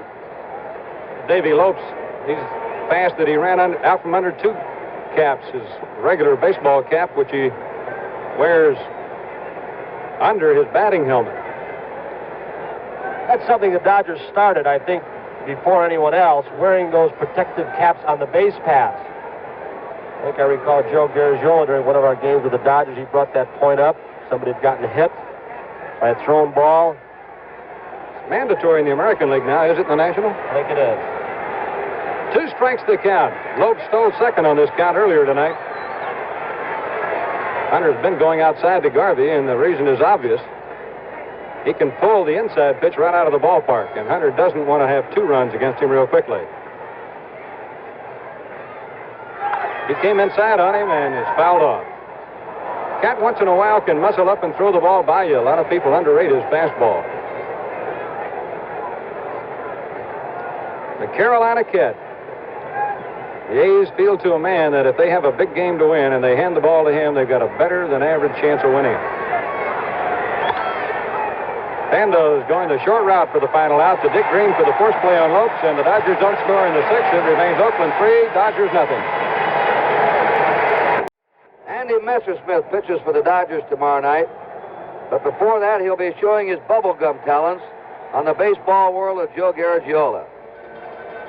A lot of great bubblegums. Well, you get the thing chewed up, like I say, it takes a good period. Depends on what weight gum you're using. If you're using a lot of gum, it takes, of course, a longer period. And then you kind of mash it around. Then you get it kind of flat, like this, excuse me, and push with the tongue. Notice the lip. Off the gum. You got a light lip. I see it. All right, Andy. He's going to be tough tomorrow night, isn't he? Now, I haven't seen the show, but who are you picking? Pachorik. I tell you, that's not bubblegum in his jaw right there. I like Lopes the way he opened the ball game tonight. Doesn't leave much for you, Monty. Here's Dick Green against the knuckleballing Charlie Huff. It's foul off. Strike 1. You know, maybe Messersmith's like Catfish Hunter. Catfish never chews tobacco on the mound.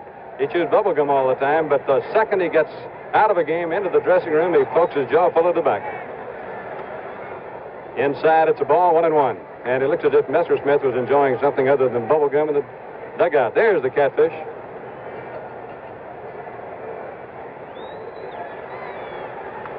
Ball's outside.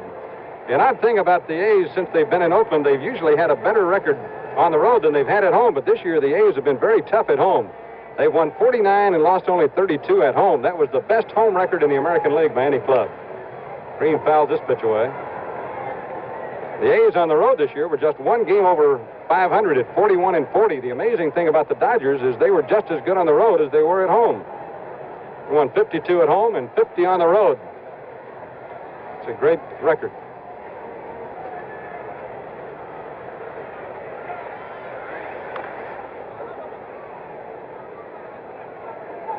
Bobby Winkle showing his best move. An odd twist about that fact you mentioned a little while ago, Curt, about Bobby Winkle's opening the season as manager of the Angels. There's the fact that he's now with the Oakland A's in the World Series, and the man who managed the A's in the World Series last year is now manager of the Angels. All 3. And another twist is Winkle's coached Sal Bando, Reggie Jackson in college at Arizona State. There's the record of the A's that Monty was talking about. And the 4th best record in the league away, but the best at home. Full count pitch. He went to a fastball then, it looked like.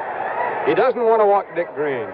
Dick hitting only .212 now, but most of the season, Greeny was up around .258, around .265 at times even. He's having fun tonight. Swinging at that knuckleball, huh? He's one of the funniest guys that you've ever been around. He really keeps everybody loose. Including himself. Yes, sir. He announced his retirement at the end of last season, and then arbitration came along, and he saw all that big money all his teammates were getting. He said, I can't make that kind of money in moving business in Rapid City, South Dakota. He came out for a good salary. And he has things all fouled up here. He fouls off another one. Up is just rearing back and throwing fastballs now.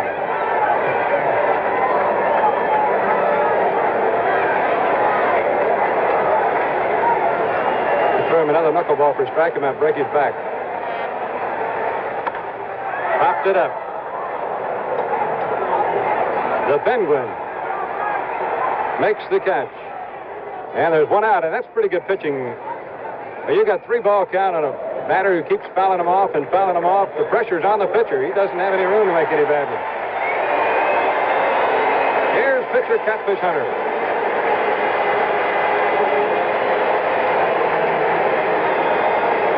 part of the Oakland crowd, which, along with that great crowd in Dodger Stadium for each of the first two games, are going to make this the richest player pool, I believe, in World Series history. Catfish ducks away. Ball one. No, he wasn't knocking him down with a knuckleball. But knuckleball, we look at it again. Started off way inside.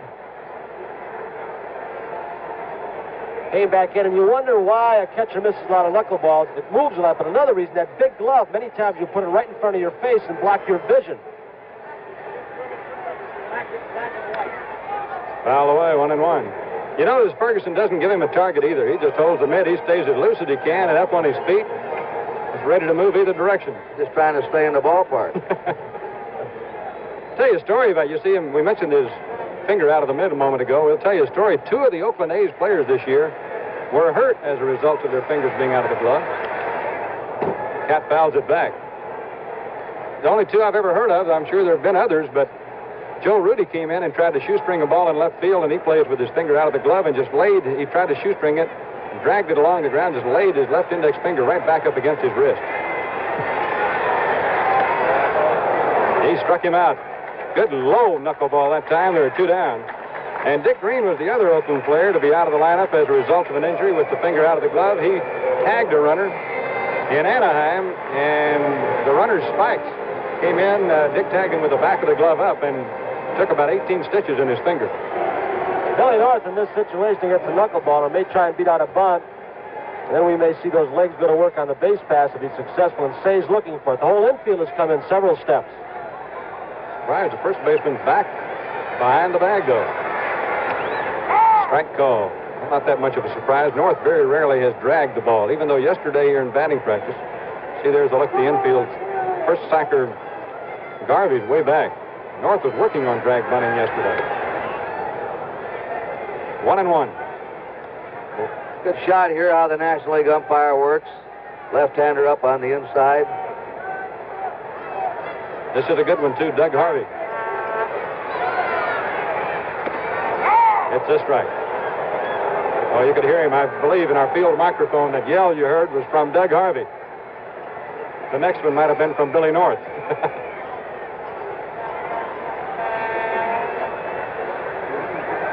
This is the second World Series Harvey's been in. Well, these guys like North and Campaneris, Lopes, the good runners really try to get on base against these knuckleballers. Easy to steal on them.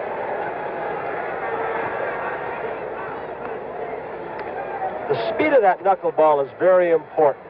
And sometimes a knuckleballer early in the ball game, or when he first comes in, has difficulty finding the right speed for that day. They like to throw it into the wind more than with the wind, where the break is taken off. He got him. Charlie Huff is tough. After 6 innings, the score, the Oakland A's 3, the Los Angeles Dodgers nothing. Dodgers nothing. Events all year round. Going now to the 7th inning, and again, Monte Moore. All right, Curt, here's Willie Crawford against Catfish Hunter, and Cat misses low for ball one. The Dodgers have no runs, 3 hits. The A's 3 runs, 4 hits. Crawford. Good speed, and man, is he built. Fly ball to center. Watch Billy North make this catch. Now he's going to go across his body. Many times he'll catch the ball down around that A, right on the uniform. He plays shallow, doesn't he, Monty? Very shallow. He and Paul Blair in the American League play very, very shallow. They both can go back on the ball extremely well. North in the playoffs just outran a ball hit by Mark Belanger that might have turned the second game around. That's one of the best catches we've seen all year. The ball was definitely by him, and he just ran it down and caught it. That's from right behind Billy, from the low center field camera mounted right over the fence. Here's Ferguson. He struck out twice tonight. Called strike. Hunter now struck him out the only 3 times he's seen him. Ferguson hit that home run over the center field wall in Los Angeles, and North is still fairly shallow for him.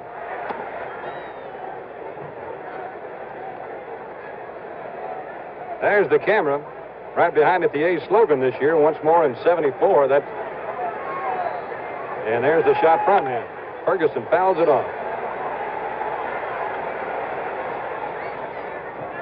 Hunter, today, like so many times you've seen him with that perfect control, he's like a surgeon out there performing an operation.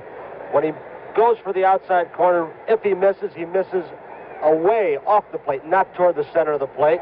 We saw him one playoff game against Baltimore where he missed with quite a few pitches. I remember one to Brooks Robinson. 1-2 count.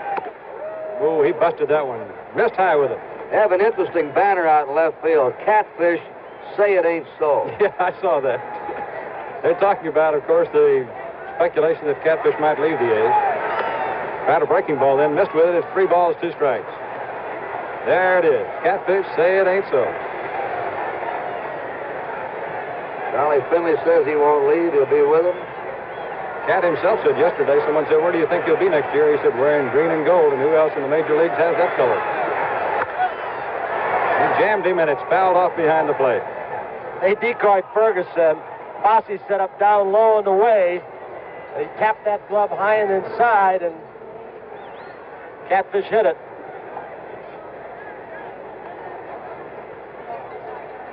The A's have set quite a goal for themselves. 5 world championships in a row to match the great Yankee teams.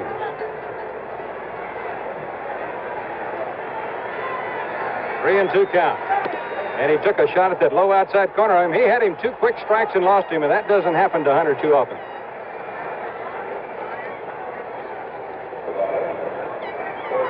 Hunter doesn't look like he's tiring one bit. We'll show you again in slow motion. His motion has not changed at all. See that high knee kick, and he conceals the ball well with a glove.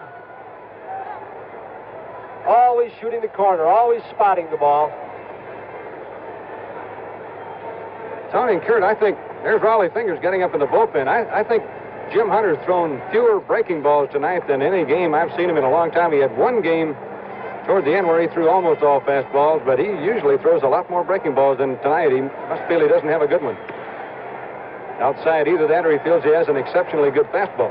Monty, from the times we've seen Catfish Hunter, you, of course, have seen him more, pitching almost all of his games, but he goes and stays with what's working best for him on a particular night. Ron Say and a 1-0 count to him is yanked foul by Tommy Lasorda at third base, off in the A's bullpen area. The 2 third base coaches in this series are very colorful and, I think, very personable people. Tommy Lasorda, Mr. Enthusiasm. They had him mic'd up on Sunday for the World Series film. They tell me some of it won't get on the film. Little low for a ball, 2-1. He got a little upset at one of the umpires. There's Yogi Berra with Casey Stengel. Red Shandy's right behind him. 2 balls and a strike, and Sal Bando goes in to talk to Hunter now. Sal's a steadying influence on that infield. He's almost like having an assistant manager out there. Got Mike Marshall's up in the bullpen for the Dodgers.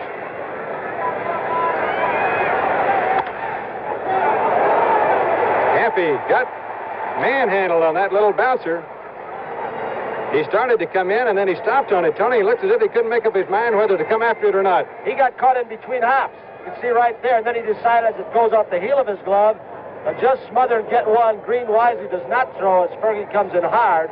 Wanted to get the sure one with this kind of lead. So Bill Russell comes on. Makes his home in Broken Arrow, Oklahoma, as does Jim Brewer. What are the odds that 2 men from Broken Arrow, Oklahoma would be in a World Series? Pitch is fouled off, strike 1. Mike Marshall. On deck is Von Joshua as they move down to the pitcher's spot on the batting order.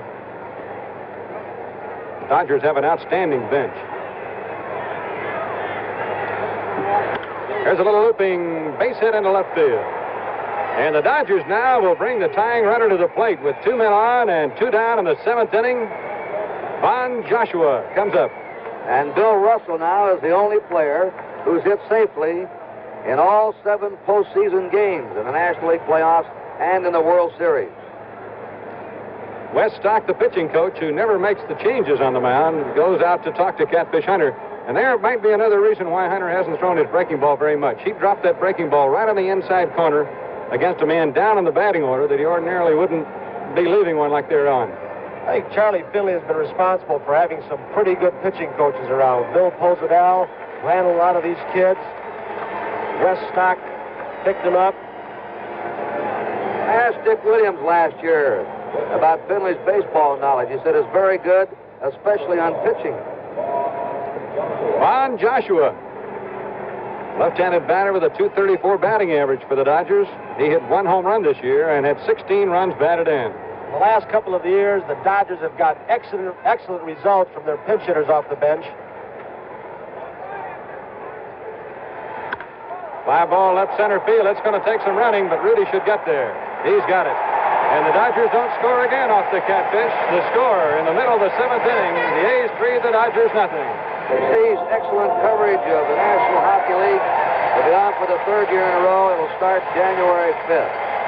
NBC Sports, #1 in live coverage the year round. And now we have Mike Marshall making his 3rd appearance in 3 games. He cannot break a record, but he can tie a World Series record that Darrell Knowles set 2 years ago for the A's when he appeared in every World Series game. Last year, Darrell Knowles finger pitched in 6 games. Marshall's right back tonight. Leading off is Bert Campaneris in the last half of the 7th inning. Sal Bando and Reggie Jackson. And Charlie Huff pitched a couple of strong innings, Monty. Well, he did. No hits. He struck out 4, walked only 1 with that knuckleball, and it was close. Here's a tough little out right here, Campy Campaneris. He's had 2 hits tonight. Strike in the inside corner. Boy, Marshall is an amazing pitcher. The A's don't yet know what he has. He hasn't been in a game long enough for them to really have had a good look at him.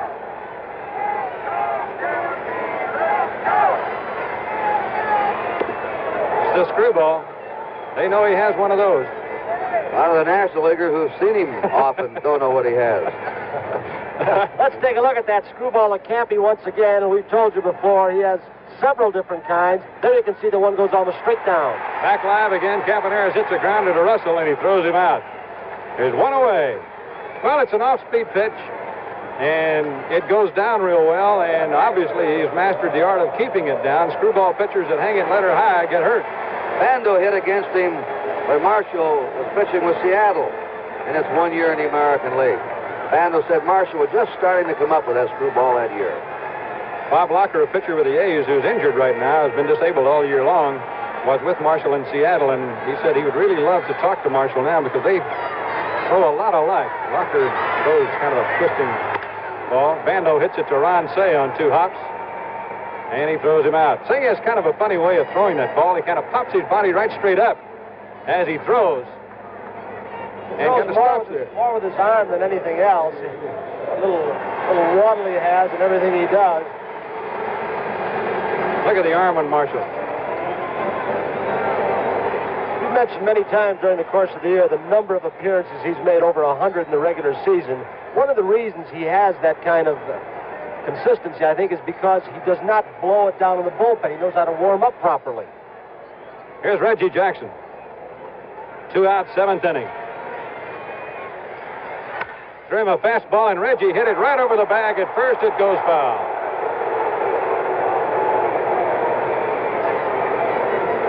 He puts it on for a foul ball, and he admits it. Reggie's always on stage. I'll tell you, he enjoys it. Center stage. One of the things I get a kick out of him, he's a tremendous fan, though. He follows the National League, American League, old-timers. He knows the averages of everybody. He's a great baseball buff. I'll tell you what, the first month and a half, 2 months of this season, he was the best baseball player I've ever seen. He was doing everything, hitting the ball out of the park. He was stealing bases, playing great in the outfield, and he pulled a hamstring muscle in Texas going from 1st to 3rd. Marshall goes with a fastball and misses low. It's 1-1. And then Reggie had some ups and downs the rest of the year, but it's hard to maintain the peak that he attained last year as the MVP, unanimously voted so in the American League. Once you're on top, it's tough to stay there.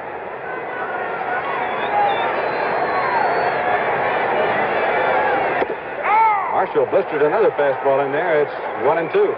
don't know if that was in the A's scouting report. I know they talked about his screwball, but he gets a lot of hitters out with that fastball. You stand up there in the back of your mind thinking screwball, and this fastball's by you. Not only thrown Reggie fastballs here, he's thrown him real good knee-high fastballs. Wow, there's another one. Missed with it high, 2-2. 2 out, 7th inning to score. The Oakland A's 3, the Los Angeles Dodgers nothing. Each club has only 4 hits. This was expected to be a pitching-dominated series, and it certainly has been that. But the last 2 series for the Oakland A's have been just that kind. They just do not score big runs. Strike 3 called. He looked at a fastball right down the middle, and Marshall comes in and sets the A's down in order. After 7 full innings, it's 3-0 Oakland.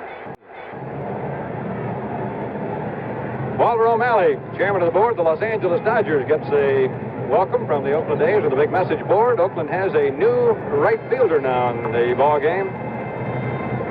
Claudel Washington, as Hunter pitches to Davy Lopes and starts him off with a strike. There's Claudel Washington in right field in the place of Reggie Jackson. The reason he is there, other than the fact he's a good defensive outfielder, is that Jackson, of course, still has that tender leg. Billy North going deep, and he makes the catch.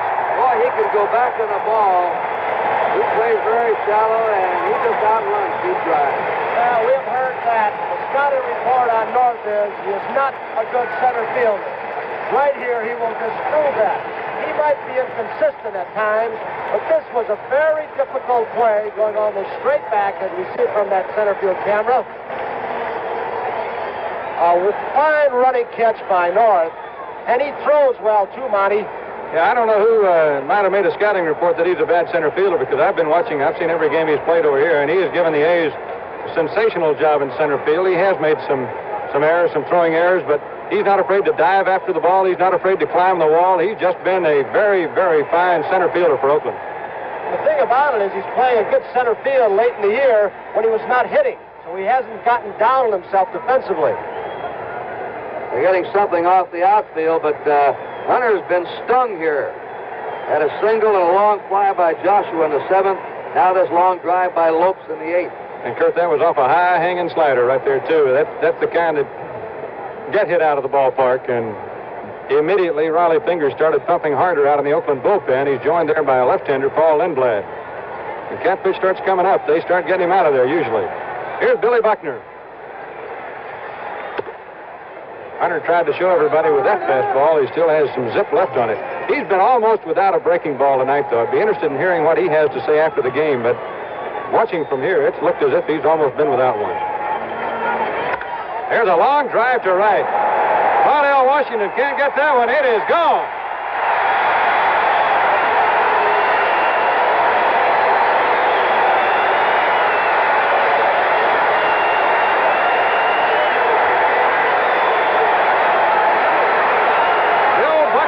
His 8th home run of the season. He had 7 in the regular year, and that's going to be all for Catfish Hunter.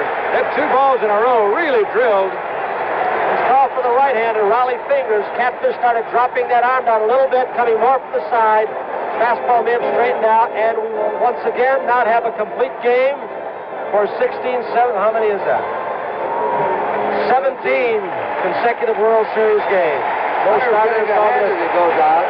He's undefeated in World Series competition, but he's never pitched a complete game. Jim Hunter getting a standing ovation. We have a break in the action here at Oakland. The score on the top of the 8th now, Oakland 3 and Los Angeles 1. Oakland 3 and Los Angeles 1. Riley Fingers is on.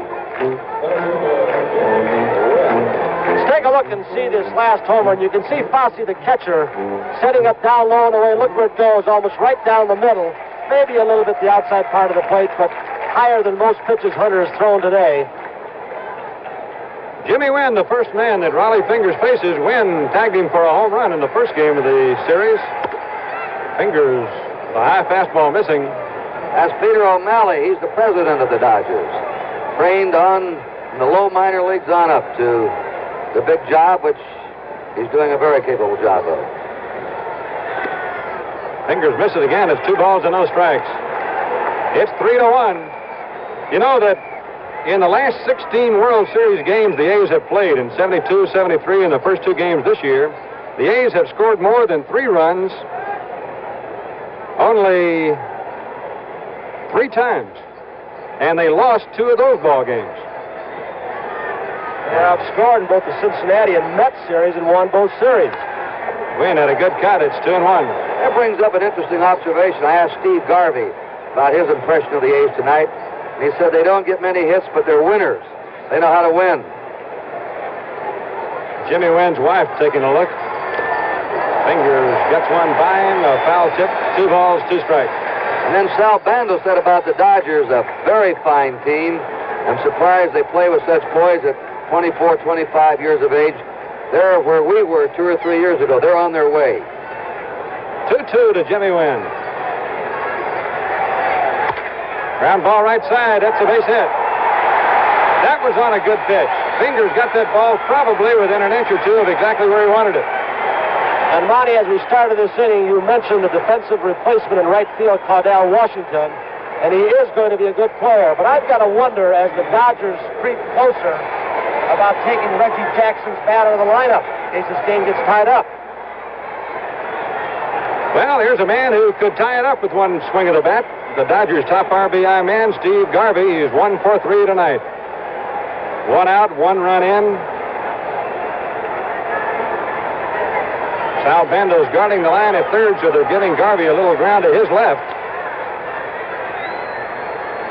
They want to keep that tying run out of scoring position, so Bando is almost standing on the foul line.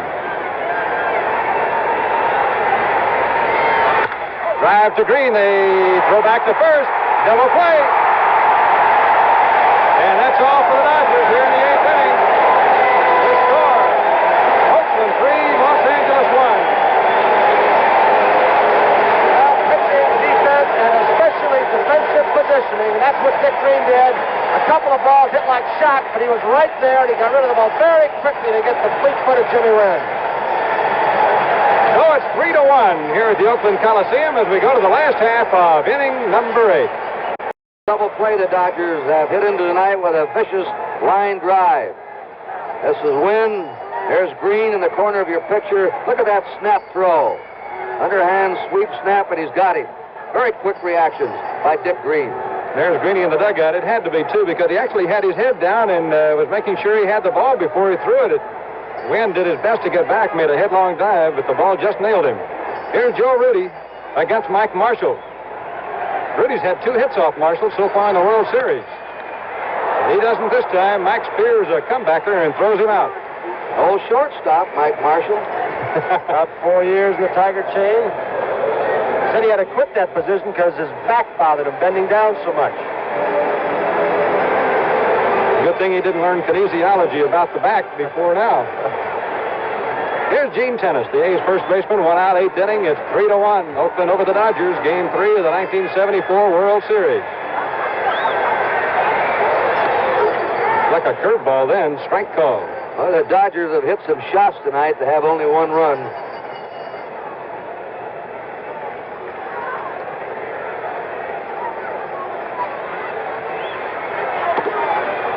Threw another fastball. It's 1-1.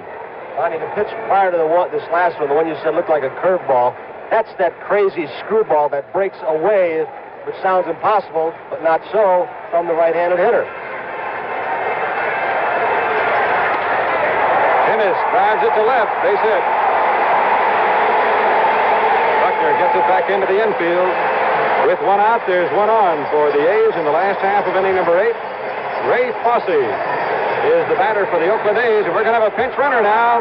Gene Tennis is being taken out of the game, and Hurricane Herb Washington, who was picked off by Mike Marshall in the last World Series game in Los Angeles. And you know, Curt, the press made a lot out of that as if it were the biggest play of the ball game, that he was picked off. But the A's had other runners at second base in the game and had still not gotten them home. And they were down at the bottom of the batting order. Tennis didn't throw his helmet tonight. He's really hanging on to it, isn't he? He was mad in Baltimore when they took him out for the pinch runner. Ray Fosse is Up, Hurricane Herb Washington, a track man who stole 29 bases for the A's this year. And a fastball, Fosse, a strike. I'll tell you, he didn't get one step off that bag against Marshall. He was about 6 feet shorter than the other ball game. Listen, you learn as a little bitty kid, don't put your hand in the cookie jar twice if you get caught the first time. The thing about him, though, with that great speed, he does not need too big of a lead. He just outruns the baseball.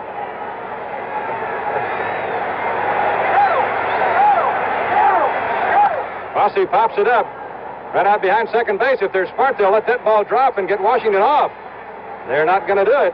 Lopes could have dropped that ball and caught it and had a force play at second and gotten Washington off the bases.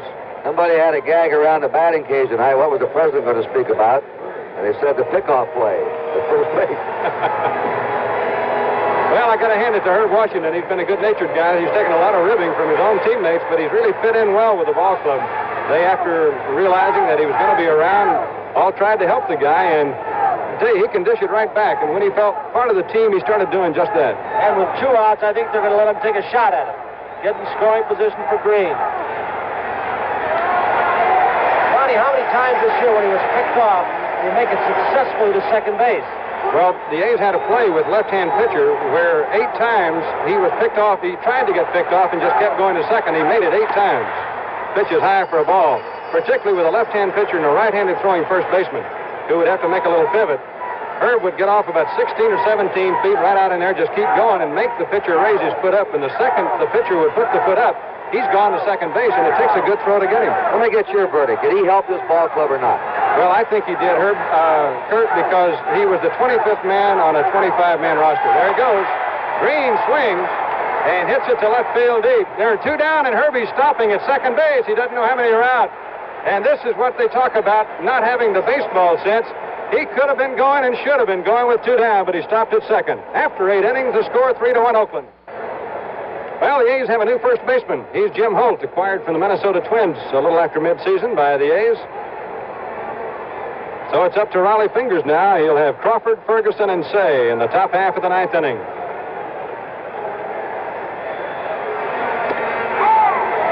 Crawford taking a strike. You tell me Holt's a good fielding first baseman. He is a very good fielding first baseman, and Alvin Dark feels that the A's are not weakening themselves all that much at first base when tennis comes out, other than Gino probably knows the hitters much better in the American League. Breaking ball misses. It's 1 ball and 1 strike.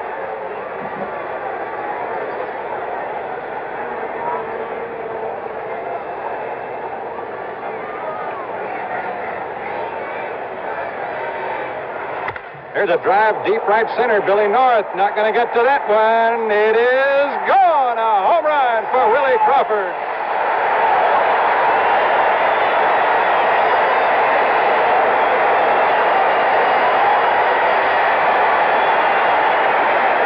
Willie Crawford just crushed that ball. That was a low line drive. And Billy North, the A's center fielder, hardly even took a step towards the wall. Here's that swing again. Looks like sinker ball. Not quite low enough and not quite on the outside part of the plate. He got all of it. Here's Ferguson. He'll be trying to hit one out of here. It's 3-2 now. Oakland leading by only a run.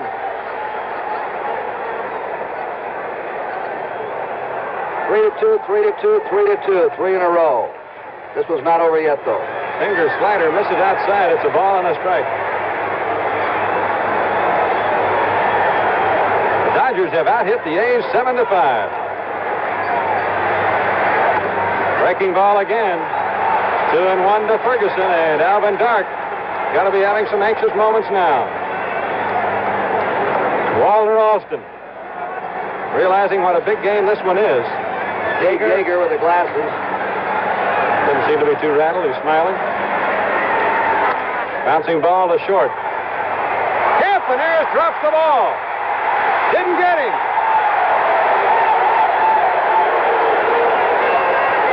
And then I believe, Monty, had he pounced on that ball immediately, he might still have had a chance. Alvin Dark is going to come out.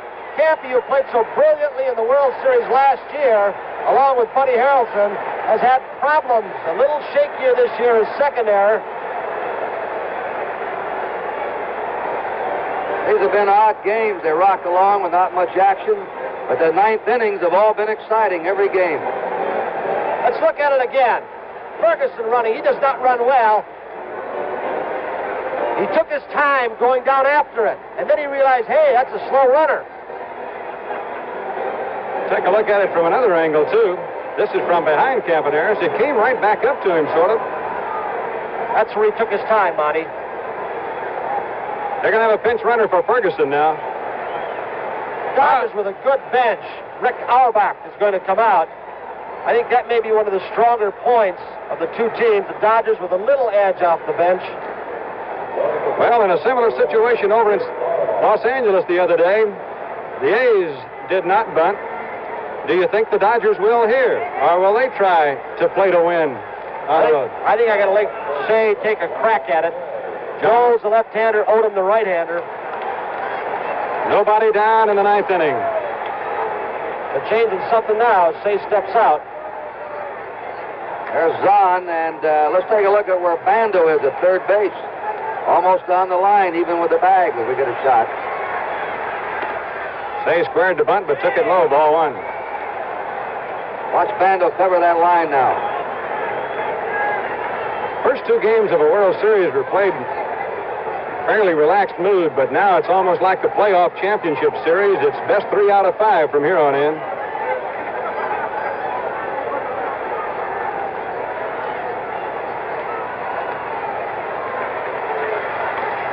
Bunt's foul.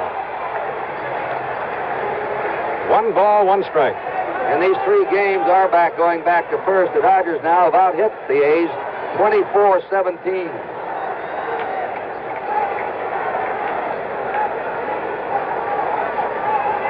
And they've out-homered the A's 4 homers to 1.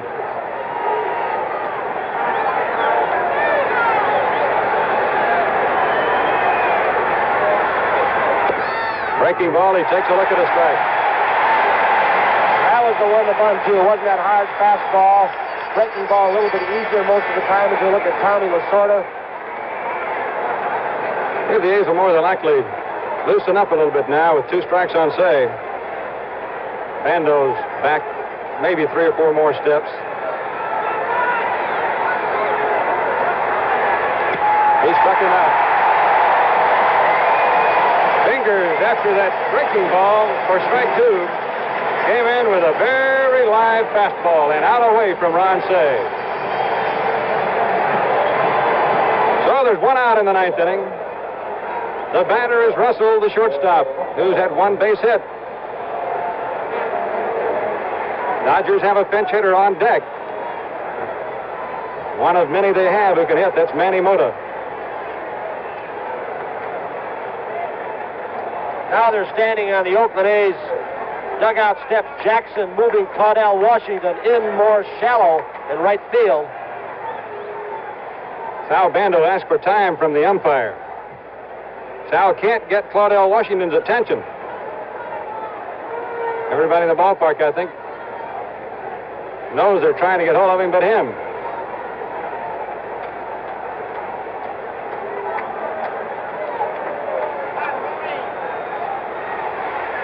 Ground ball to Dick Green. Goes to second. They got him there. Over to first. Got a pair, and it's all over. Dick Green to Bert Campaneris to Jim Holt. Boy, he started 3 double plays tonight. He took 2 line drives, turned them into double plays. Dick Green, scouting report on him was that he wasn't supposed to be a very good second baseman. He played brilliantly tonight. And it brings out the brilliant pennants. The A's owner and Miss California, Lucy Ann Buchanan, is standing there, and the people in Southern California have got to wonder how Miss California can be biased. Well, it's quite a ball game. 3-2 for the 3rd game in a row, and everybody said this series was going to be an even series, Curt. Well, it can't be much more even than that. We'll be back in just 1 minute.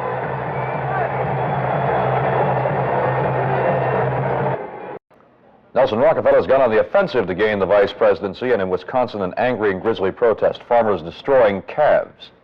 We'll have details on these and other stories for you in a moment. Jim Hunter's the winner. He's 4-0 now in World Series competition. Al Downing the loser. Fingers gets the save. Our 3rd consecutive 1-run game. All final scores 3-2, and in each game, the losing team came on strong with a rally in the ninth inning that just fell short. Tomorrow night is going to be Don Sutton pitching for the Dodgers. Check that, Messersmith for the Dodgers, and Holtzman for the A's. So we bid you good night from the Oakland Coliseum. Game 3 of the '74 World Series has been brought to you by the Gillette Track 2 shaving system. It's the closest thing to a perfect shave. And by your Chrysler Plymouth dealers, who invite you to see Cordoba, the new small Chrysler.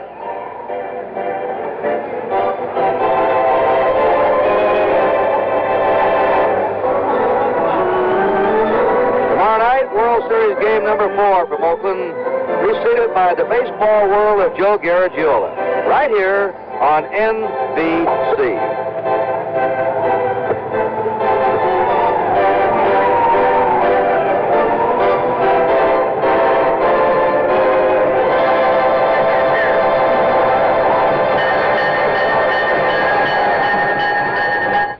John Chancellor reports on the award-winning NBC Nightly News, weeknights.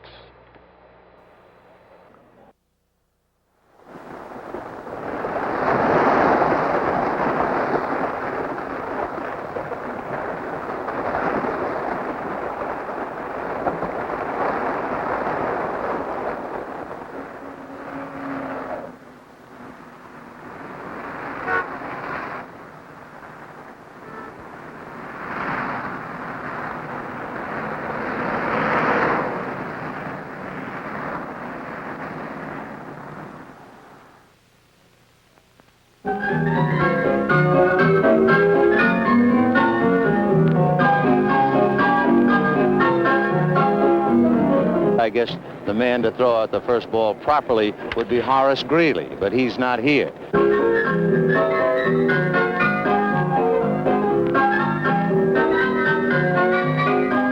This is the beginning now of what has been called the Freeway Series, the Continental Tilt. For the first time in history, it's California.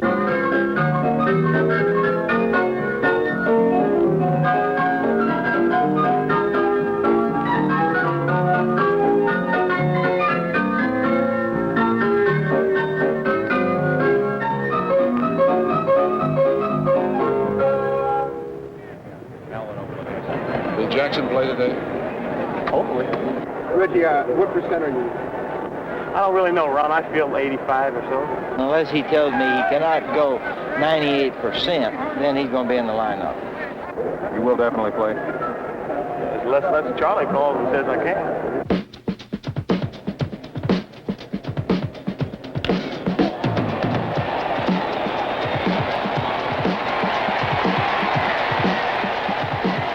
Reggie Jackson, troubled by a painful hamstring, uses words to convince the Oakland management he's ready. Reggie quickly switches to action, and his home run in the second inning of Game 1 convinces the Dodgers he's more than ready. Jackson's blast provides the A's with the first run of the 1974 World Series, and left-hander Ken Holtzman employs all the guile in his repertoire to maintain that lead. Holtzman's pickoff move catches Bill Buckner. Holtzman, the first A's pitcher to bat all year long, has another surprise in store. Last year, his hitting ability at World Series time shocked the New York Mets. Now it's Andy Messersmith's turn as Holtzman smacks a sharp double down the left field line.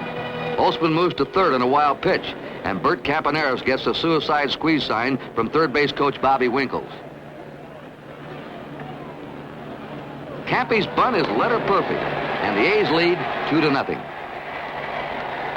The Dodgers illustrate their aggressiveness in the bottom of the fifth with Davy Lopes and Bill Buckner executing the run and hit.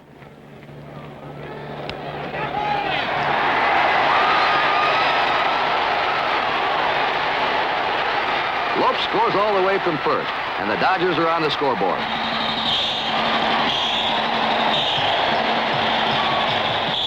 Manager Alvin Dark wastes no time going to his relief ace, Raleigh Fingers. National League Most Valuable Player Steve Garvey's at the plate, giving the largest crowd in Dodger Stadium history cause for optimistic thoughts. But Fingers pitches the A's out of danger. In the top of the 8th, Campaneris is on second with Sal Bando up. Ron Say makes a nice leaping stop, but then throws wildly. Campaneris scores to make it 3-1. Bando winds up on third, and Reggie Jackson's the batter. Reggie checks his glasses to get a good look at what's coming next. Jackson's fly ball appears deep enough to score Bando, but right fielder Joe Ferguson intercepts and uncorks a strike to catcher Steve Yeager. Bando is out. Let's hear Ferguson's version as we take a second look at his amazing throw. We talked about it earlier in the game that if such a fly ball like that was a hit with a guy on third base, that if I could get there, I'd take it. And it probably looked like Jimmy Wynn was getting ready to catch the ball. And just before I caught the ball, I told him that I have it, and he said, go ahead, take it. And fortunately, I threw the ball at the right place so the catcher could make the tag. And he made a great job in holding on to the ball because it took a pretty good bump from Sal Bando. Joe Ferguson's 300-foot bullet-like throw is certainly worth watching one more time.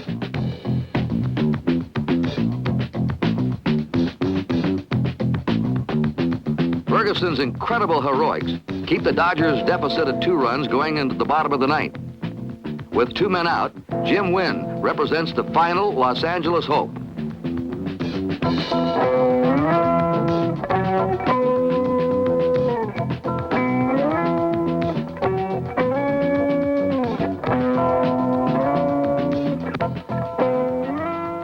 Look in the glove, it just might be there. Joe Rudy and Bill North are the last to know that Jimmy Wynn has a home run, and it's now 3-2 Oakland. A Steve Garvey single brings Catfish Hunter in for his only relief appearance of the year. Hunter preserves the A's victory while the Dodgers set a series record, 12 men left on base. Now it's 5-blue for Oakland, Don Sutton for Los Angeles in Game 2. And the combined totals will show 18 strikeouts in 9 innings for 2 pennant-winning teams.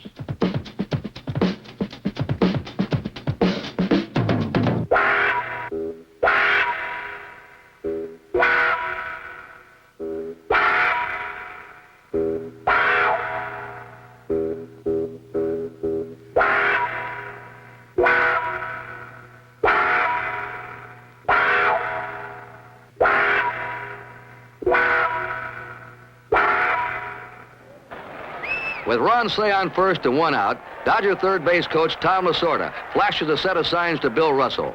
The hit and run is on. Don't help him out now, Bill. Make him be a strike. Get a good pitch, Billy. Don't help him out now. There he goes. There goes the runner. There's a fly ball. Come on, Penguin. Come on. Come on. Come on. Come on. Hold up. Hold up, Penguin. Hold up. Come on, Billy. I knew that ball was going to fall in. That's why I kept calling you over. There was no way tennis could catch that ball. That's the way to hustle, Penguin. Nice job. I got first and third and 1 out. Ground ball, you go. Line drives and fly balls come back and tag up. Assume that every pitch is going to be a wild pitch, so you'll be going forward. Attaboy, Billy. Hey, Yai. Yai. He cannot see you. His back is towards you. You can take an extra step or 2. I've got Bando.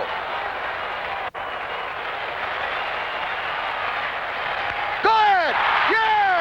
What a line shot! Steve Yeager's single gives the Dodgers an early 1-0 advantage. What a shot! That's when Yeager's tough, when he hits the ball up through the middle. Attaboy, Stevie! Look at me! 1 out! Watch the line drive! Take your lead and come off with the pitch! Come on, Donnie! Come on! Vida Blue bears down for consecutive strikeouts of Don Sutton and then Davey Lopes to cut the rally off at a single run.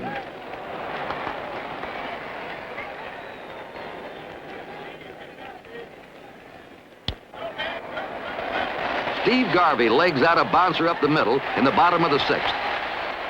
Joe Ferguson. Come on, Joey! Let him be your pitcher. Let him have it, Joey. Ferguson's due to hit one good. Come on, Joey. Get a hold of one like you can. Get that ball down, Vida.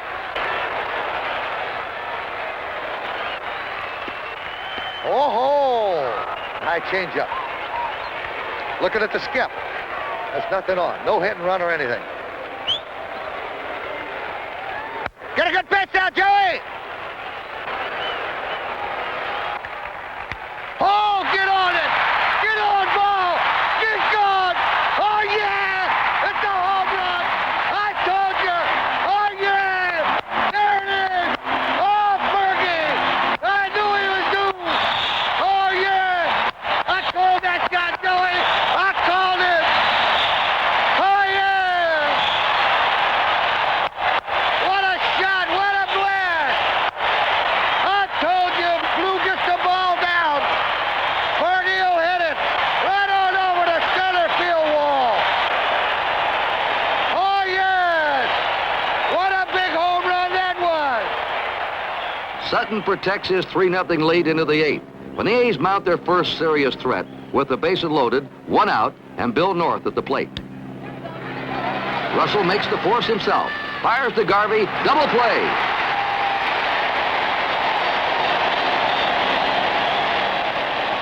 The replay shows a difficult pickup by first baseman Steve Garvey to complete the twin killing. Garvey's defensive gem keeps 2 runs from scoring and earns him heartfelt thank yous from Bill Russell and Don Sutton. Sutton hits Sal Bando to open up the 9th inning, and then Reggie Jackson gets a break with his check swing double past third. Los Angeles manager Walter Alston calls on the National League Cy Young Award winner Mike Marshall. For Iron Mike, it's his 110th appearance of the year. Joe Rudy whistles a single past Marshall, scoring Bando and Jackson. The A's now have the tying run on first in the person of world-class sprinter Herb Washington, who replaces Rudy with 1 out. Washington, the A's designated runner, tells of his unique job as baseball's newest specialist. When Mr. Finley signed me, his hopes were that I could win anywhere from 5 to 10 ball games. By Alvin Dark's count, I've won 8, so I would say that it has been successful. Mike Marshall moves toward first, gets 1 strike on pinch hitter Angel Manuel, then plays cat and mouse with Washington.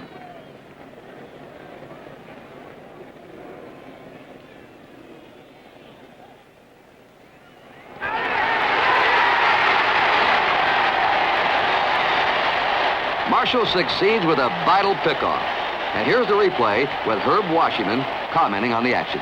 When I win the ball game, Alvin just said, pick up the sign for me, and I'll let you know whether we want you to steal or not. I received the steal sign. I got a lead that I thought I was comfortable with. The first time Mike Marshall came to first base, it was a little bit deceptive in that I thought that was probably his best move. Took maybe another half a step on the lead, and that's the move of which he picked me off on. With 2 out of the bases clear, Mike Marshall strikes out Angel Manuel, and the Dodgers tie the series at 1 game apiece with a 3-2 victory. Commissioner Bowie Kuhn leads the way up the coast as the scene shifts to Oakland. Hall of Famer Joe Cronin on the right, American League President Lee MacPhail hope the A's can sweep it home, but National League President Charles Feeney supports a return to Los Angeles. Peter O'Malley, president of the Dodgers, is on hand, while his opposite number, A's president Charles O. Finley, conducts high-level telephone talks. The Dodgers' Walter Alston, dean of Major League Managers, will go it alone without a party line. Coke here, ice cold Coke here. An unusual heat wave engulfs Northern California, and the A's have their red-hot 25-game winner, Catfish Hunter, ready for Game 3. The Dodgers rely on surprise starter Al Downing. In the 3rd inning, the A's have Bill North on first with Bert Campaneris up. Ron Say robs Campy, but speed merchant North jets from first to third in the play.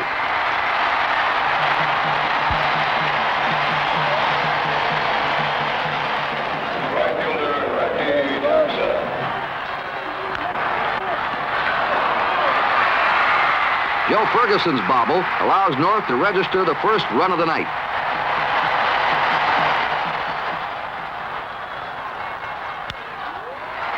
Joe Rudy's bouncer up the middle brings Sal Bando home, and the A's have a 2-0 lead.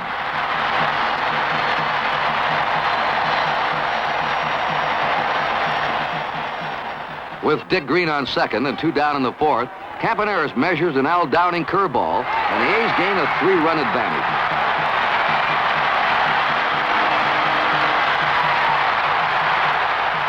Meanwhile, American League Cy Young Award winner Catfish Hunter is dealing a frustrating hand to the Dodgers. Yeah, there it is, a base hit. He's going to come in there with it. I figured that. Davey Lopes singles to lead off in the first, tries to stir things up by igniting the Dodgers' running game. There goes Lopes. He's going to have a tough time throwing him out. 1 out, David. Ball hit on this side has to go through now. You're right. You're right. You're right. You're right. You're right. Here he comes. Get out, Davey. I told you. But I tell you no place. I got time. Go Hunter ahead. leaves Lopes stranded. In the fourth, the Dodgers threaten again. Watch your line drive. Hey, Jimmy, fly ball deep. I'll let you know. Willie Crawford's the hitter. You're right. Hey, there it is. That's what I told him. The double play shuts off another threat, and it's still 3-0 in favor of Oakland.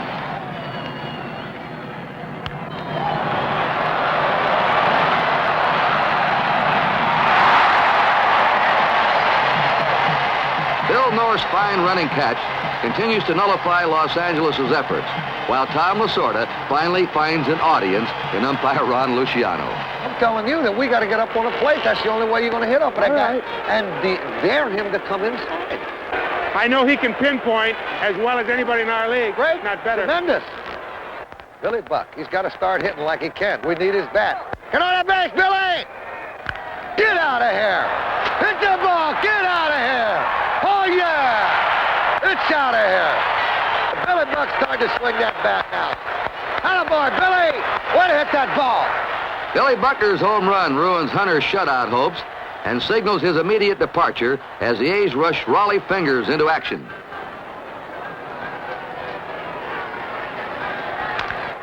Get through there!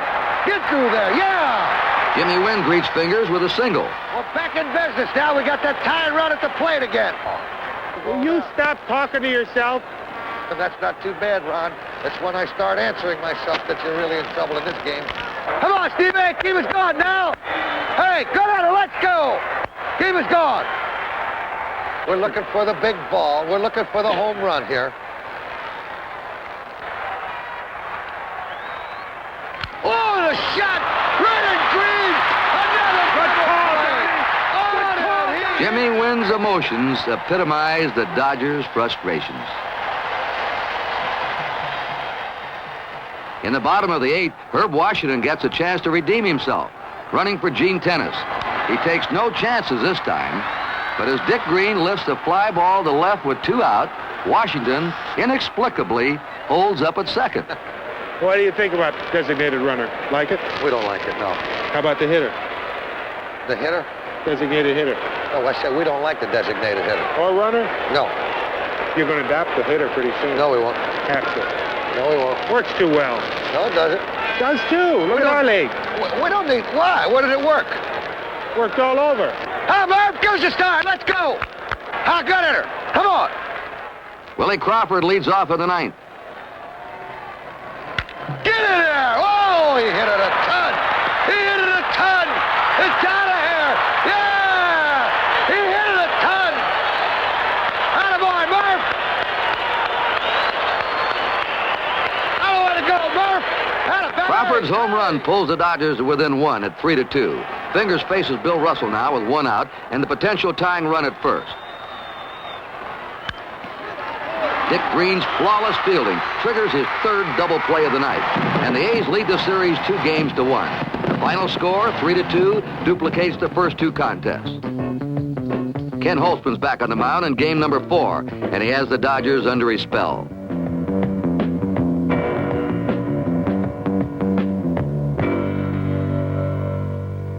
Andy Messersmith matches Holtzman, then faces him in the bottom of the 3rd.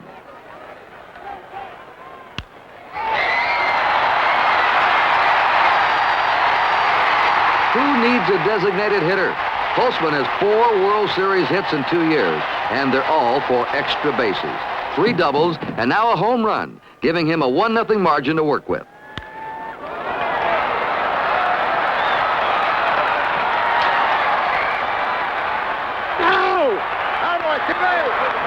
You got it time. That's the best sign I've seen all year. Steve Yeager doubles, moves to third, and Tom Lasorda clues him Be in. alive for anything now. Buck's liable to bunt. You never know, so be ready. Ready, Bill! Be alive for the wild pitch. Take some more. Take some more.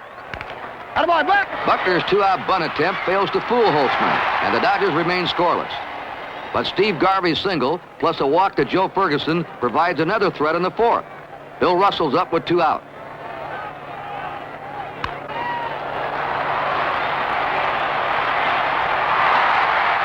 Garvey and Ferguson come home on Russell's triple, and the Dodgers jump in front 2-1.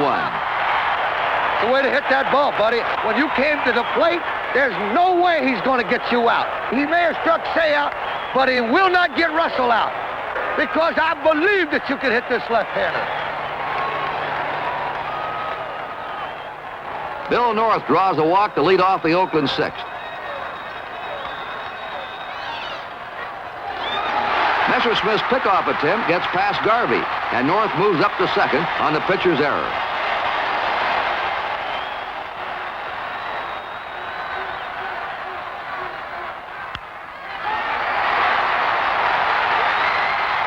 North scores on Bando's single to right, and the game is tied. Alvin Dark sends Jim Holt to the plate to pinch hit for Ray Fosse with the bases loaded.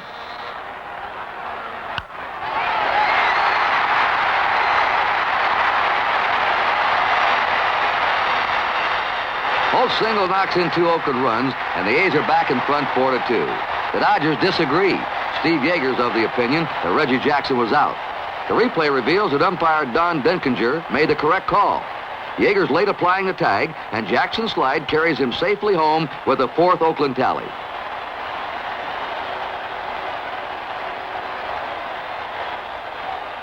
The A's add an insurance run on a force play and turn over the lockup chore to none other than Raleigh Fingers.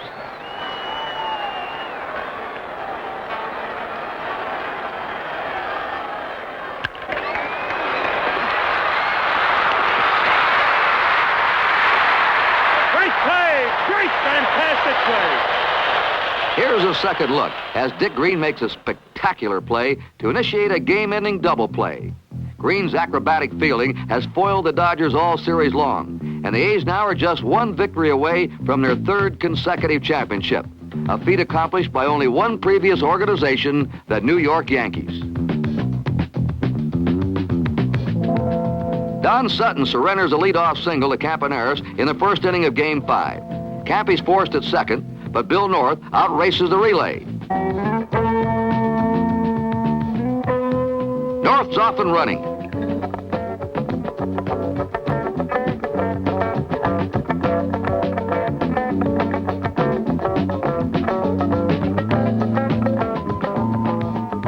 The steal, along with Yeager's throwing error, puts North on third with 1 out and Sal Bando the batter.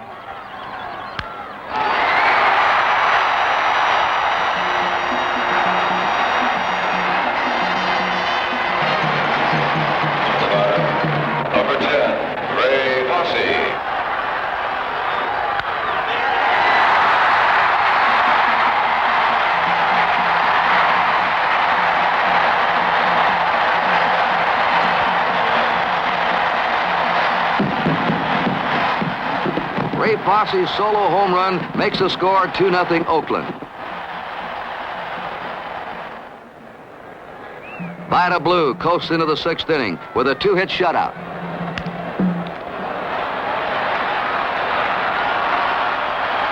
Tom Pachorik's pinch hit double revives Los Angeles hopes. Lopes follows with a walk, and Buckner sacrifices to move both runners into scoring position for Jimmy Wynn.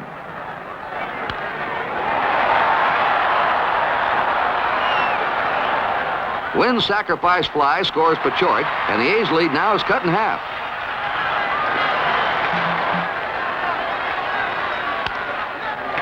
Steve Garvey's solid single delivers Lopes, and the Dodgers tie it up 2-2.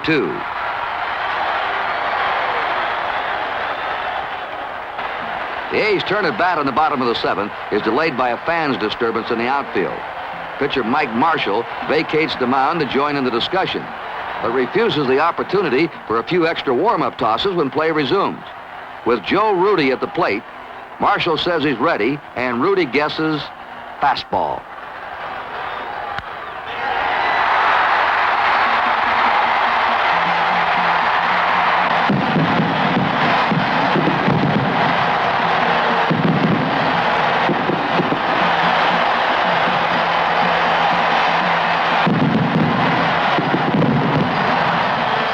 Rudy's home run has the A's on top, and Rollie Fingers aims to keep them there.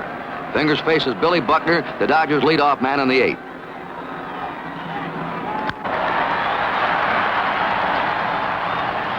Buckner's single goes through Bill North. Reggie Jackson backs him up. Jackson fires to Green. Green to Bando. He's out.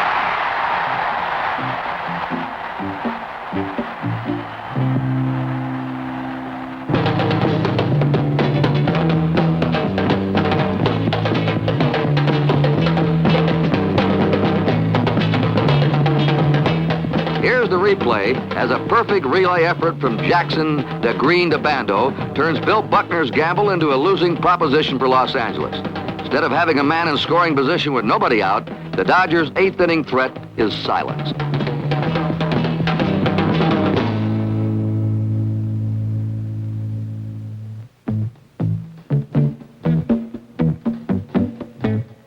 Rollie Fingers, on his way to the World Series Most Valuable Player Award, needs just 3 outs, and he can settle back into the driver's seat of a brand-new automobile.